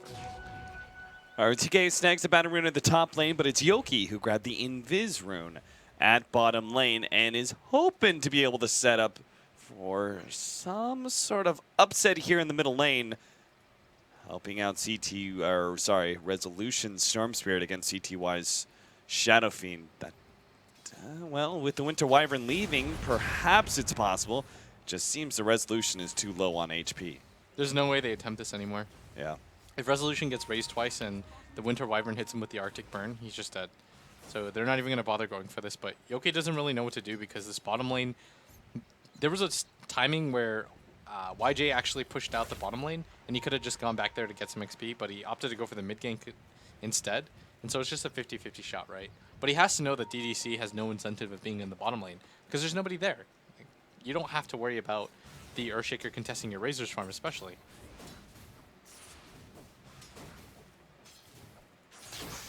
Push back there. Nice hit from ROTK, and he's actually getting a lot more from this lane than I ever would have expected. Just the natural danger of Tusk and Gyrocopter. I thought would have at least gotten them the kill on the Clockwork if ROTK played forward enough to be able to get this much experience. But it seems to be going incredibly well for him, and the Dire just now focusing more on pulling. In fact, Bane just did a single pull now. Does this mean he's going to try and rotate around behind the tower to catch out the Clockwork? That is sometimes a common play for supports when they single pull. The creep equilibrium is then going to push into the lane, so they try and utilize that big creep wave to dive the tier 1 from behind. Snowball's going to get laid out on ROTK. They have the Bane there as well. Double damage was snagged by the Clockwork. Actually, the Snowball went for CTY, chasing him away. If they have the ice shards in the right spot, yep, RTK trapped out, and he will finally be going down for our first blood of the game. I almost think it would have been more worth it if Aloha Dance just allowed Resolution to get that last hit. Because they were both traveling in the air, and he got the overload. He went for the overload hit where you just allow the Remnant, or the attack to fly and cast Remnant on the ground at the same time. But he does get the last hit, and it probably doesn't matter. Like, getting first blood is the overall goal. Like, that's more important than anything. I'm probably just saying that as a greedy player who would have just asked my support to give that to me. Greedy player, greedy Storm Spirit player. Resolution's still not that far behind. Like, CSY, he's doing rather well against CTY. 22-3 compared to the 24-6 on CTY, and he still has a full wave to clean. It's this area in the jungle that's just stacked 4 times up that's going to just completely change things. You do have a double stack. You could see our Tusk is just now taking some time to do that. He used Ice Shards and his hero to stack up both medium camp and hard camp. So there is some farm to be had by Resolution, but obviously you're right. There's just no way a Shadow Stormseer can keep in pace with the Shadow Fiend who's got this many stacks. Yeah, but they've actually done a pretty good job of keeping up in stacks with that, because you can't just let the Stormseer static farm the lane like this. It's just a little bit too hard, and nothing really else is happening on the map as... oh, CTY's already dropped low. Resolution, though, it does not seem to have the damage. Cold Embrace is there, and now it looks like he's going to go for the kill on DDC. Resolution, he's still got plenty of mana. Jumps forward to get the Winter Wyvern kill, and Resolution now needs to bottle back up. Aloha Dance has dropped quite low. RTK and Lana looking to be able to get that kill. Resolution is going to go down to CTY as well. They committed quite heavily for that Winter Wyvern and kind of pay the ultimate price. Yeah, that definitely wasn't worth it. I think Resolution smelled blood. He thought it was a good idea, but... oh, CTY, always want to fly. He had such tunnel vision there to be able to get that bounty rune ahead of the SF, but raise one, right click, and another raise actually finishes him up shortly after he picks up that bounty. All right, is CTY actually going for a Hand of Midas? This would be so greedy. He's actually going to Bottle Crow right now, but it's not an efficient time to Bottle Crow. But he's going to go for it anyways. He's got the speed burst, but he doesn't have mana to farm anything. And they have placed this ward here, but it cost them an Observer ward to be able to do this, which isn't optimal. And on top of that, your Storm Spirit did die for that, and so he's going to get quite far behind in net worth. If you notice, the Shadow Fiend already has 1k over him. That's so much. That's almost... at 7 minutes, tribes. that's... a pretty insane lead. Ehome continuing to get some really good double and triple pulls out of their Shadow Shaman support, who is now sitting at level 4.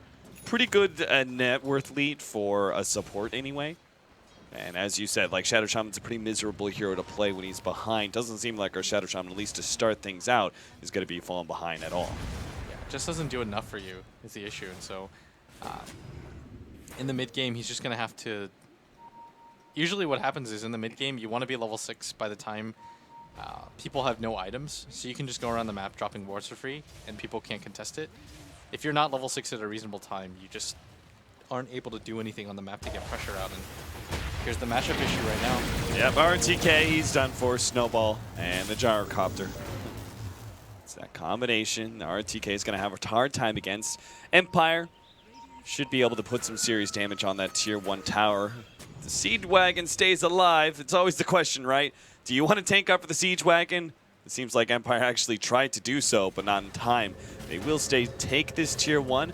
Maybe not. Here comes the first rotation. The Razor who is right now sitting at level 8, is a fearsome hero to try and fight this early on into the game, but they're going to try and do it anyway. Call down, and the Rocket Barrage are going to be coming in. He accidentally woke himself up, but it's still fine. Silent gets the kill. RTK coming in with his Tranquil Boost, trying to run somebody down with the battery salt, but is unable to do so. Now the heroes are coming in from behind. Empire did an early 5-manning that will catch not only the Razor, but the Clockwork as well, and also this Tier 1 tower is They did lose the bottom Tier 1 tower to the Shadow Fiend alone, who just continues to get a massive amount of farm. And his net worth lead just continues to steadily climb over 1,200 over the Storm Spirit, who I thought would even it up a little bit more after the stacks, but Resolution just might be going down to the double raise right now. Yep, the hold there from the Shadow Shaman is too much to handle. And now the later TP, it was an Earthshaker anyway, wasn't going to be able to do much. So Ehome, they give up a little bit in that top lane, but it cost Empire a very heavy commitment. All 5 heroes heading up to that top lane. And Ehome, that just means they're going to be farming more efficiently. And then you include a pickoff like that on the Storm Spirit and a Tier 2 tower. There's no way that trade is ever worth it for Empire. I think that's the first time in this tournament, even games where they were absurdly ahead, where I've seen a Tier 2 tower taken this early, Austin. Like, that's actually crazy that he was able to just hit that. They didn't even have to drop the Serpent Wards for that. Like, the Shadow Shaman isn't even level 6. CTY doesn't even have Mechanism, and they were able to just drop that Tier 2 tower. And just taking a look at the net worth difference, at 10 minutes in the game, he almost doubles the Storm Spirit's farm. Ehome probably going to look to take that middle tower next now that they do have Serpent Wards. And Empire, well, they certainly have the team fight to contest. I mean, I don't think there's much questions about that whatsoever. Gyrocopter is such a powerful hero early on. Then you've got the Tusk and Earthshaker who do a decent amount. It's more just, can you stop the 5-man from Ehome at this point? You've got a mech on the Shadow Fiend. Lanham is level 6 right now. I don't even think you have to drop wards for this. You can if you want to absolutely secure it, but there's no reason to. And you can just go for the next Tier 2 because YJ has a lot of farm at the same time. I'm not quite sure what item build he wants to go for, but... Oh. His took shot there. Ehome still take the Tier 1 tower, and it seems still are going to be pushing forward to the next one. Yeah, they can drop the Serpent Wards with this because they've got the Siege Wagon and just split the tank. And Silent's going to try to pick off those wards, and this is actually a really good idea by him because it's hard for them to defend this without the creep wave. But with this here, it's going to be so hard. Oh, that's a good Ice Shards with the call down on top. Beautiful positioning, hopefully, as they're going to be able to take out 2 to start with. Empire, the Cogs is forcing him back, but an Echo Slam laid out by Yoki catches the Razor as well as the Clockwork. Oh, this is a 5-man wipe. And a wipe. DDC ends it out. Resolution gets the triple kill, and things go from real bad to Empire to real good very quickly. What's even going on? They're just... Ehome in such an advantageous position. They had the wards down, they had a mech, they had an overwhelming farm lead, but Aloha Dance with that Ice Shards, that Snowball, and Silent was just right there with everything that he had, and Yoki coming around from the backside. They had nowhere to go. He Echo Slams into 2 of those heroes. Empire with the beautiful team play to finally even things up a little bit. Ehome almost seemed like they wanted to jump in again. ROTK walked his way mid and does find Aloha Dance, who's now going to be forced into the Snowball. This will delay his death. They actually kill the Cogs with Silent, and that actually gives them the opening. They kill ROTK. Now Aloha Dance will be still going down. Oh no, poor Silent. The Fisher blocks him out. They even caught Yoki with that one. Silent turns, gets off some Rocket Barrage damage to end things out. Yoki will manage to make the escape, but it was a great Fisher block out in order to try and protect and even kill that Clockwork, but the fact that Silent was completely blocked out as well turns it kind of poor. Always want to fly. He's going to find Lanham here. Resolution's going to jump, and is he going to go for CTY? No, he just pops the Shadow Shaman instead. And now all of a sudden, Resolution's caught up in a big way. He's still a little bit of ways away from the Shadow Fiend, but he's done a good job of catching up. The problem right now for them still is that even with the kill lead that they have, the Shadow Fiend still has a significant net worth lead. But I guess at the same time, the Razor actually doesn't really have anything, considering he had free farm the entire time at bottom. I'm not quite sure where his farm is, because if I remember correctly, Yoki wasn't actually in that bottom lane, right? Right. I mean, he was there maybe half the time, but even when he is, like, he's an underleveled Earthshaker in comparison to a Razor. Yeah, YJ actually had that lane to himself the entire time, and I just don't know where the net worth is, and I don't think he thought that the Shadow Fiend was going to go for the mech. If you just look at his item build, like he went for the Ring of Regen, and now he's just kind of switching things over to the drums because he's not entirely sure. A 4-man smoke up from Team Empire. They aggressively push into and behind that Tier 1 tower. Seems like they're going to give up on the hopes of killing someone, though. They just cut the creep wave real quick and go straight for the tower, knowing that Ehome, they're probably up in top lane. Bottom's already showed his Serpent Wards to the Tier 1 top. This could be Empire going for... No, there's no way they can go for an early Roshan, right? So maybe just the bottom Tier 1 tower as a trade-off then? Yeah, the thing that sucks about Storm a lot is you can't do Roshan at any point by yourself. Yeah. Like, no matter what your 6-slot items are, maybe you could do the first Roshan of the game if you just have a ton of items, but he himself isn't really built for that function, and neither is Gyrocopter if you think about it. Because he's going to go for no negative armored items. He's pretty much just going to build entirely to be tanky and for the team fight, so we can continue to get Rocket Barrage and Flat Cannon off. So it's almost always going to be the Helm of Diamond to BKB, so it just takes too long. Maybe if we saw Medallion early. Tier 1 tower falls. The top lane is still feeling some pressure from the CTY. Oh, Shadow Shaman, they actually are going to have the TP in to follow that one up. Always want to fly. He's going to be sacked here. Fisher gets laid out. So always want to fly, I'm presuming was just trying to get a ward up behind that Tier 2 tower. Yeah, he was, but he was so isolated and alone there that it was a little bit too scary. But all right, Cap, what about this? The Bane just gets a Medallion and they go to Roshan. They get an Aegis on the Storm. He has a Bloodstone. They can do so much with that, right? That sounds like a good idea. I mean, Bane, I really like Glimmer Cape on him, just because it works with your channeling capabilities with Fiend's Grip and everything, but a Medallion is not a bad idea either. I think the Chinese teams, I think it was C-Deck actually, I shouldn't generalize and say all the Chinese teams, but they really put a heavy emphasis. Whatever lineup they have, they're going to Medallion so they can Roshan at any time. Yeah.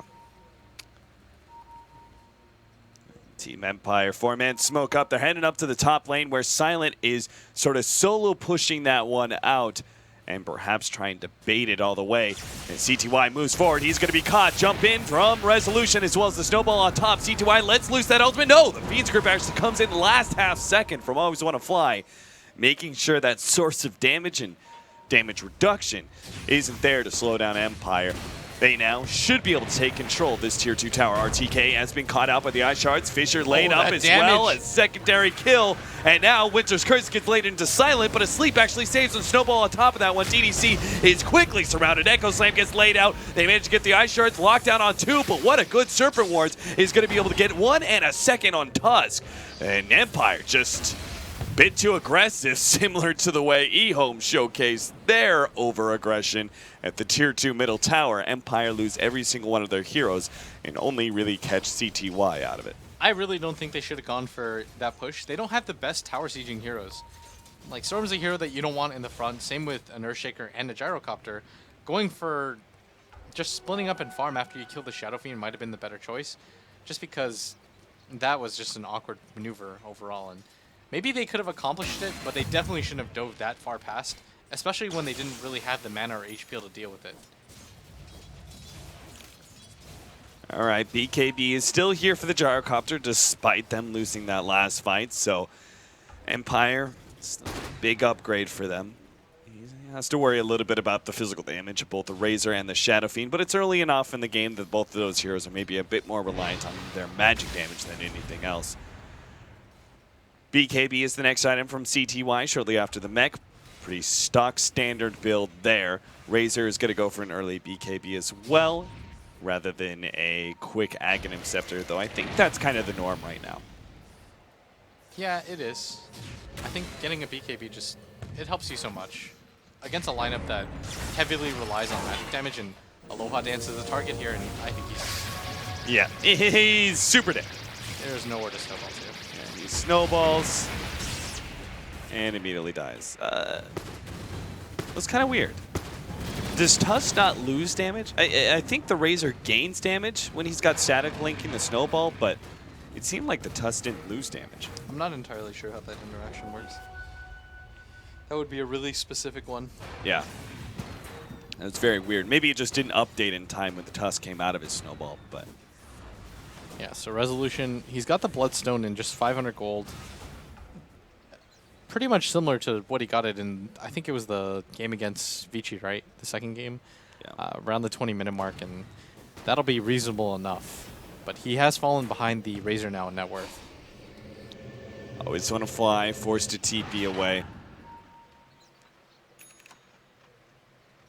Is there just not enough reason for Enfeeble at all in the early game? Because sometimes you see like a 4-4-1 build where there's only one level of sleep. I mean, it's because Razor and SF both operate a little bit independent of their physical damage. Like Razor just obviously drains a whole bunch of static link damage, so he can kind of offset the debuff there from the Bane, and then the SF obviously is a huge magic damage source in the early game. I think it's more just that when you're super under level, every stat point matters. It's not one of those things where you can just decide, okay, I'm going to go for this value point in Enfeeble, right? I think that's the main reason, and the 6-second Nightmare is really significant. You're just taking somebody out of a fight for a full 6 seconds. Yeah. Like, that's not a small amount of time, and seconds do add up, and it just feels miserable when you get slept, and I don't think the Enfeeble, the reduction of 30 damage for that skill point is necessarily worth it. If you consider the mana cost too, he doesn't have enough to like repeatedly cast things. And in an ideal world, you want to cast the Brain Sap twice and then Nightmare at least once or twice, right? Correct. Ehome, 4-man smoke up of their own CTY. They're sitting behind him while he pushes out the middle lane. Doesn't seem like anything's going to be baited except for maybe this double damage rune, but never mind. Silent, instead of taking it, he kills it.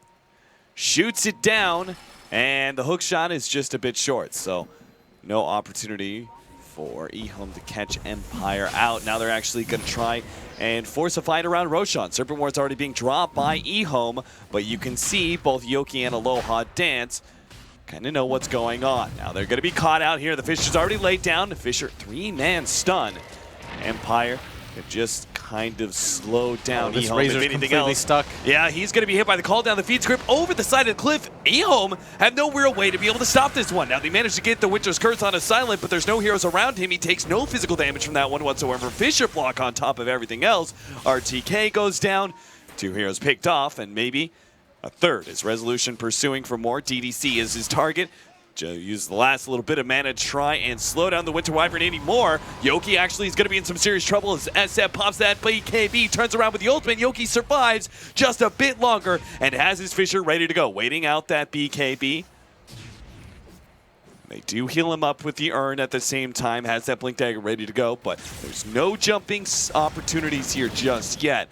Looks like they should just be able to back up and take Roshan. Yeah, I think going for the Roshan is a much smarter play here. You don't have to continue to overextend anything, and that Winter's Curse was actually ideal for Empire because he was BKB'd up, nobody was near him, there's not enough physical damage to kill him when he is BKB'd up, especially with Ehome's team, and so Resolution is probably the more ideal target, but he wasn't really in a position where that was able to happen, and they rely so heavily on that. But RTK still wants to force this one. That's a really good cogs. Separating always want to fly away from all of his allies. Now, the Yoki actually pops that Echo Slam, only does a small amount of damage to Lana.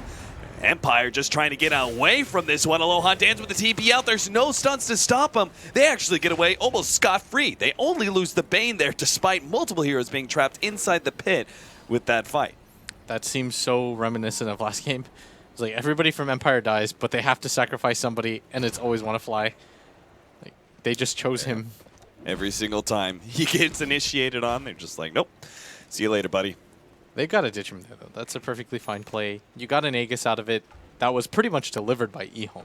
Like, they didn't really have the damage to do that, but once the Roshan had 3,000 HP, you can do it pretty easily, so...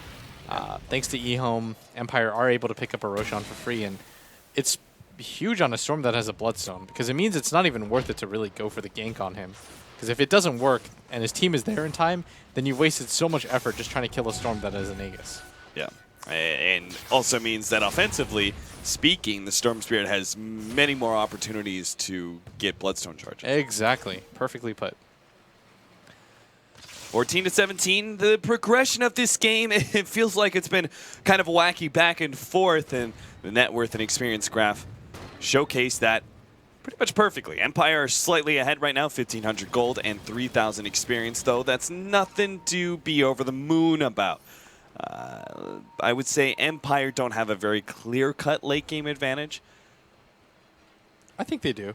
I think the Razor is just their team actually kind of lacks mobility, and the way that CTY is building, the mechanism doesn't really do anything for you late game, right? Like eventually you're gonna want to ditch it, so that's an empty item slot. Whereas Gyrocopter didn't go for drums or anything like that. Like, he's actually just building straight into what he wants ideally late game. Like he's got a Black Ink bar, a Helm of Dom, and MKB. Like he's actually just completely built with the intention of going to the late game. And if you look at the Razor, look at his items. He's got drums, Aquila, wand. He's just about to pick up his BKB. The late game potential isn't there.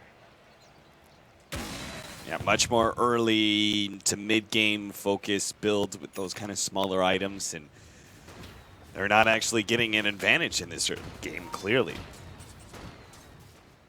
So the MKB, level 16 Gyrocopter, that's an incredibly fast MKB, simply because he prioritized it so heavily.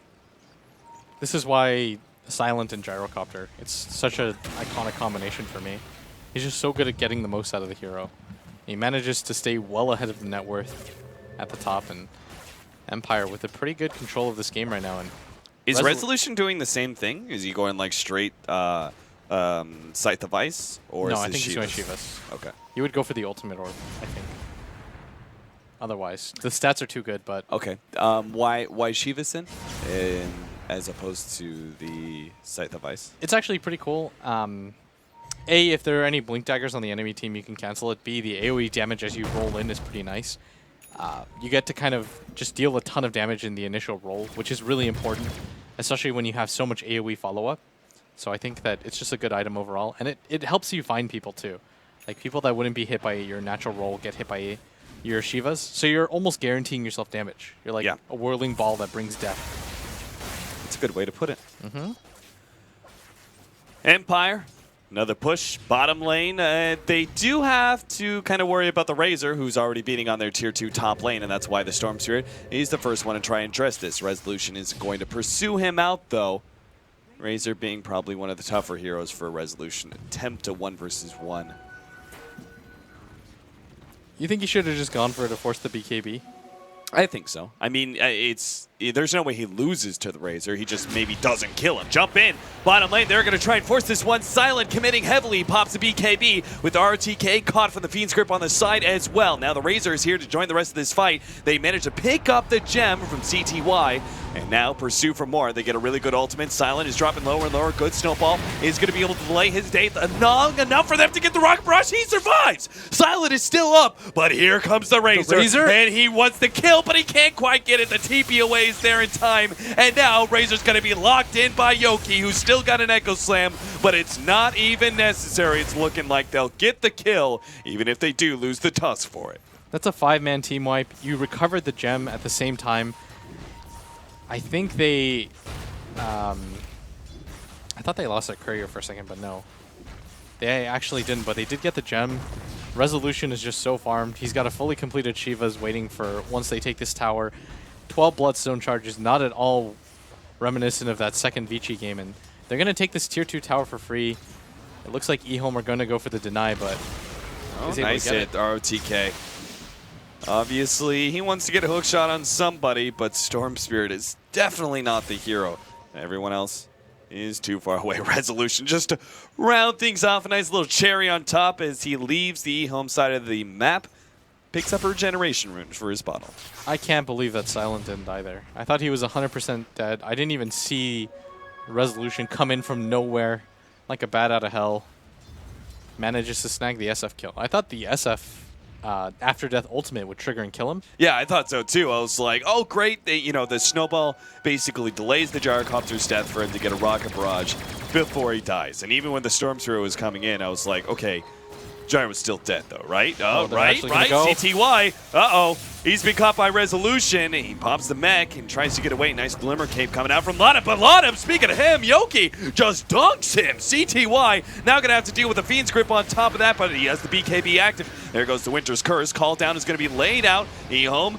Oh, they have to deal with Silent now with Resolution coming in from the side. CTY can't get off the ultimate. He dies. And now the Razor's left all alone with his BKB fading. Resolution will finally drop his first death, and ever since he picked up that Bloodstone, but it's well worth it. They managed to wipe Ehome and still, once again, recover that gem. Storm Spirit, he's already back. He had 15 Bloodstone charges when he died, so now he's ready to join his teammates. Yeah, and they just completely reset. They take the tower too. The Storm Spirit still has above average Bloodstone charges. He doesn't even care if he dies anymore because Silent is just so farmed.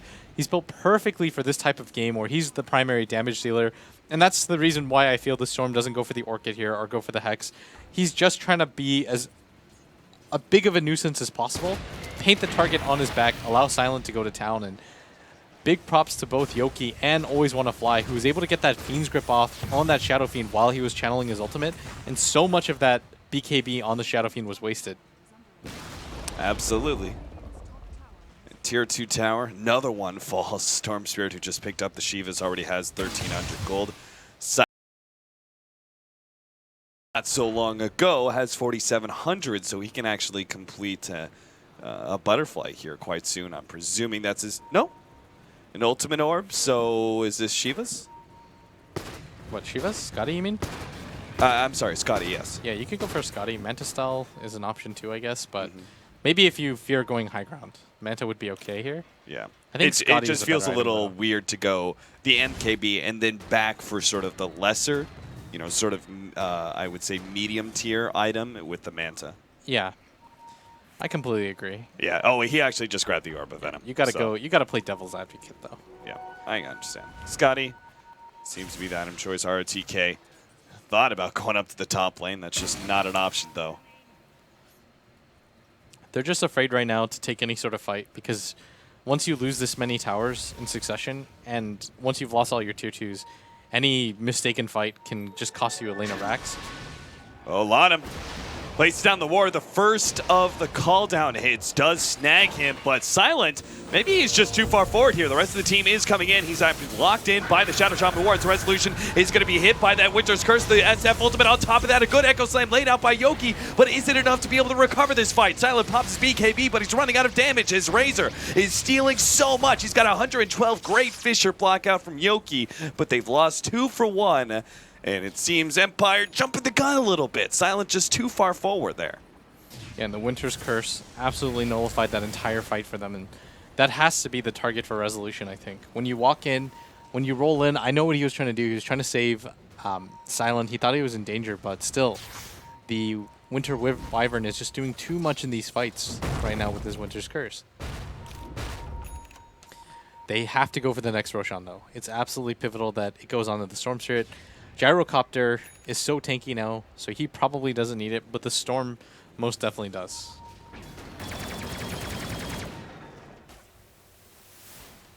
Well, that Scotty is here, so Silent.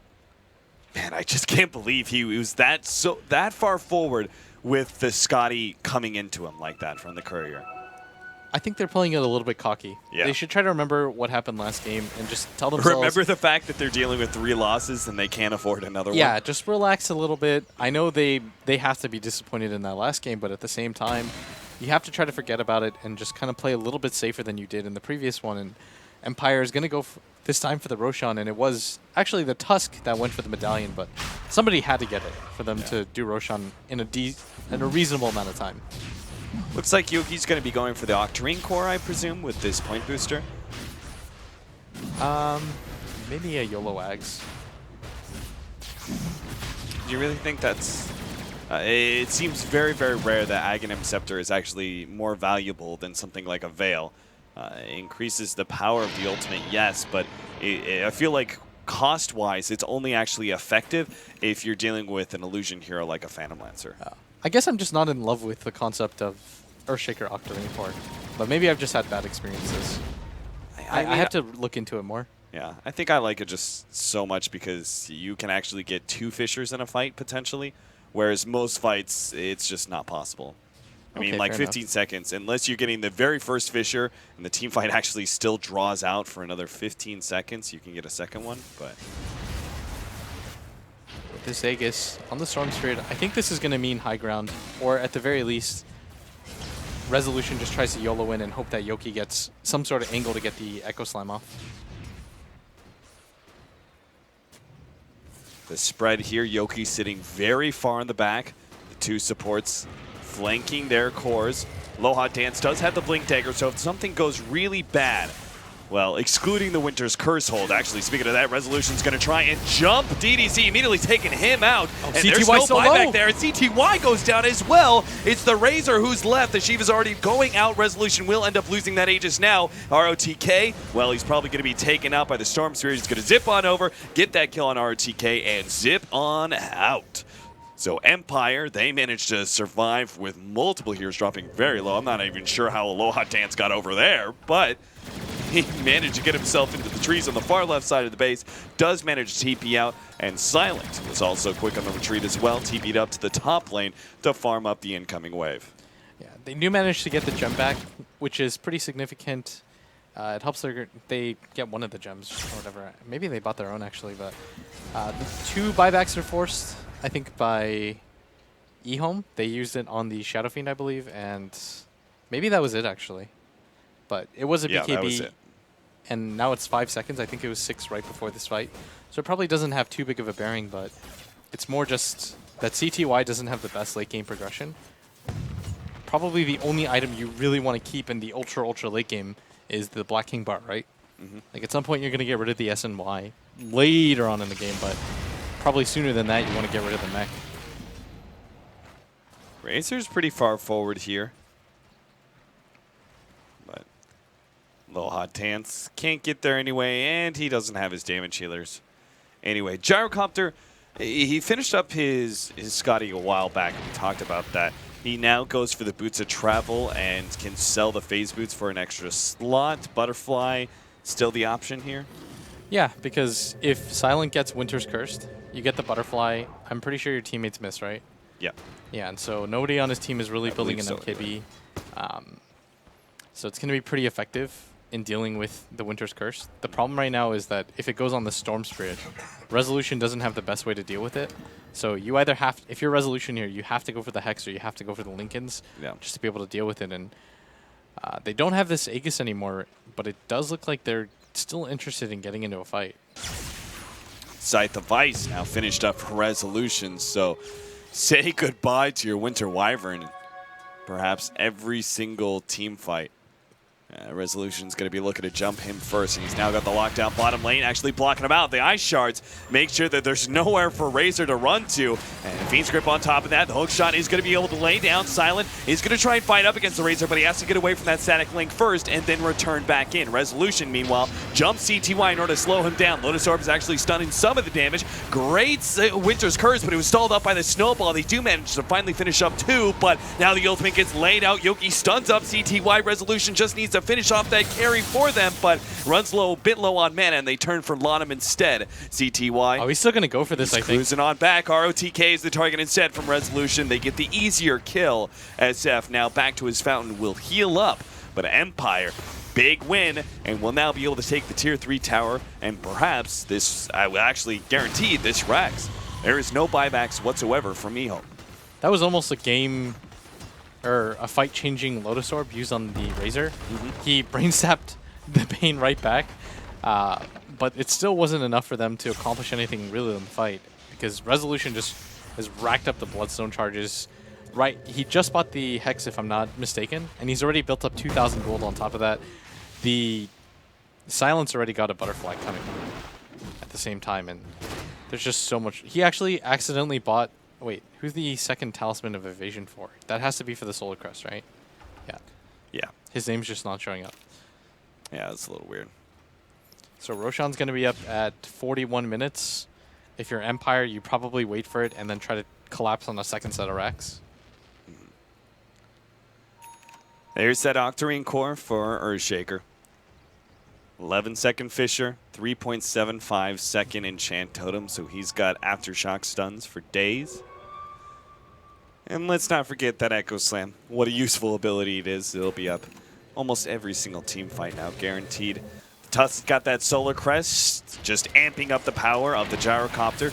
Double evasion. The Ehome do not have an MKB on either one of their heroes and aren't even close to it. Razor's building into an Assault Cuirass and the Shadow Fiend.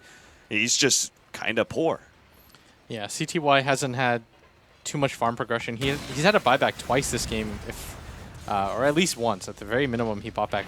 I think it was just once, but still, it does slow you down quite a bit. And not being able to access the jungle as a Shadow Fiend is also really hampering his farm ability. And it's just the overall map control that's been taken by Empire, because nobody on Ehome right now wants to get picked off for obvious reasons. But even more importantly, it's that the Razor and the Shadow Fiend can't afford to buy back right now.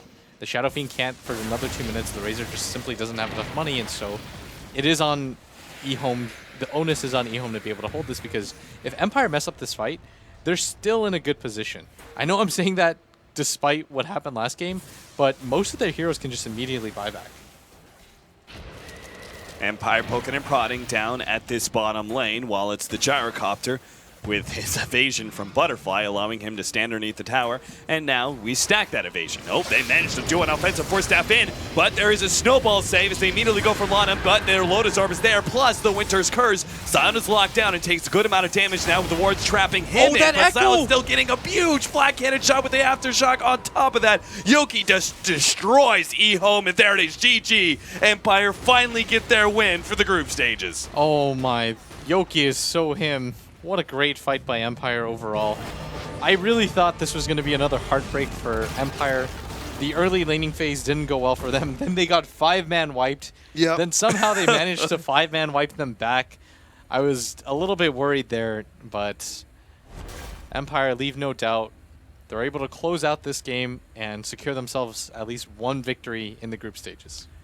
And that's it. That actually closes out our games for the day. So I hope you guys enjoyed the casting with Self-Calculus, of course, Blitz, and Scriff on camera. We now pass it over to the analyst desk to talk about the whole entire day of Dota that we had.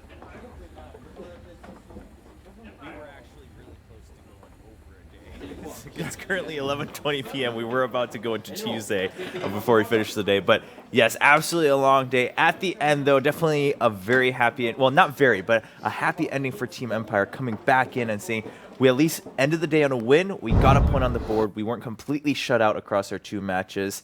I mean, that's, if anything, a really good consolation prize for Empire on day 1. So I think they can walk away from that and say, all right, this is where we start. Day 2, we climb back in.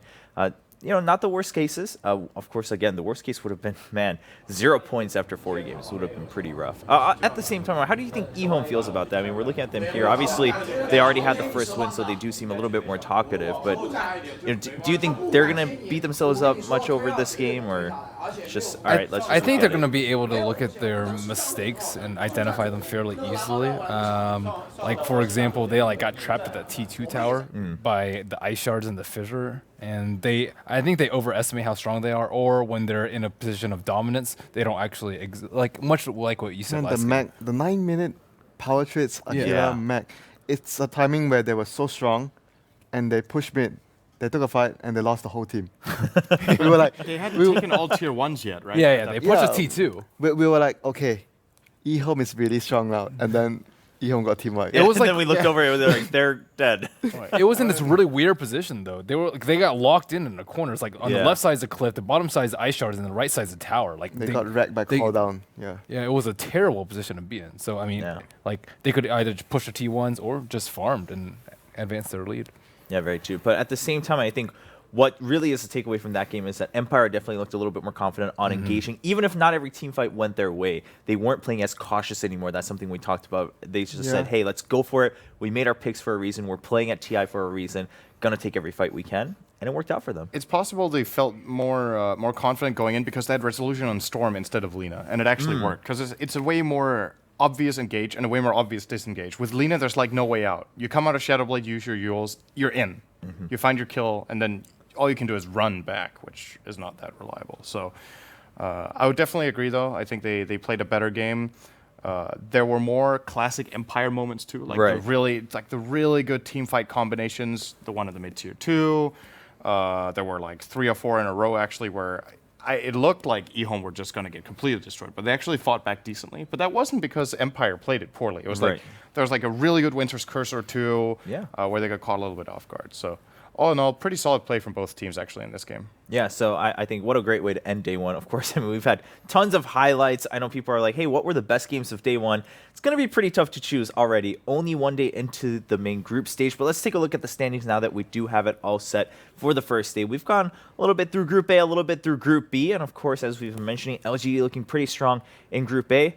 On the other side, though, for Group B, we don't have any really clear standings coming out. Of course, Empire does go on with a point here, not fully updated yet. And EG, of course, a couple points too. But EG, I mean, that's another surprise too. People would have maybe expected EG to come out today with 6 points, but they actually just tie both of their matches and come out with only 2 points after day one. So who was the big winner in Group B, actually? If we can get the score up again. I mean, remember it by heart, but I can't remember the teams by heart. Yeah, so I don't think Vici actually has 4 points, right? Vici has 4 points, but I don't think we have anyone with 6. Do we have anyone else with 4? No, there were so many ties. Yeah, B has been actually pretty crazy back and forth. So I think Vici is leading with 4. I believe you are correct in I suppose CDEC's a big winner, right? CDEC's well, right, but they've 3 only points played from 1 series. Yes, so they've only played 1 match. So I mean, I guess point-wise, yeah, sure, they are looking pretty good, but they do have to play out a couple of their other matches coming in tomorrow. But so far, going in tomorrow, again, we're only done with day 1. Plenty of matches coming out. You can see we're going to kick things off with Cloud9 versus Fnatic here. Cloud9 had a rough day, but they've really got to step it up on day 2 if they want any chance of having or being in that top 4 of their group so that they can have the upper bracket standings when we go to the main stage event. Of course, on Stream 2, as we mentioned earlier, it will be IG versus LGD. LGD looking to continue their dominance in Group A. And on Stream 3, Na'Vi versus Complexity. Earlier, we saw a little bit about the Freeman brothers on Complexity, and for them, just like everyone else, it was all about TI leading up to this moment.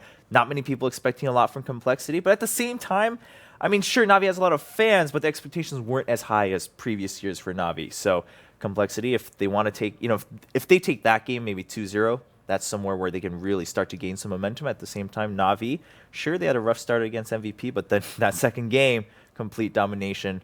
We're not sure how they're gonna, which Na'Vi is gonna show up against Complexity tomorrow. And it's like they said in the short clip we had about Complexity. It was Fly who said it, I believe. They're really comfortable being in the position where the community doesn't expect too much from them, because then they can prove everyone wrong. Yeah. And at the end of the day, it sounds like they think they can go far, but at the end of the day, the only ones they're disappointing if they don't go far are themselves. That's true. It's being the underdog is always nice, I think, because you can only go up if you don't do well. It's what was expected, and if not, it's a great story. Yeah, like Newbie. And they showed up. They showed up pretty strong today. So again, ladies and gentlemen, thank you for watching. Of course, a long day. If you were here for all of the matches, I mean, props to you. But if not, definitely there are games for sure. Any of the games you missed, you're going to want to go back, watch highlights at the very least, or watch some VODs. We'll be back tomorrow at 9 a.m. Pacific time with those 3 matches, and of course, plenty afterwards.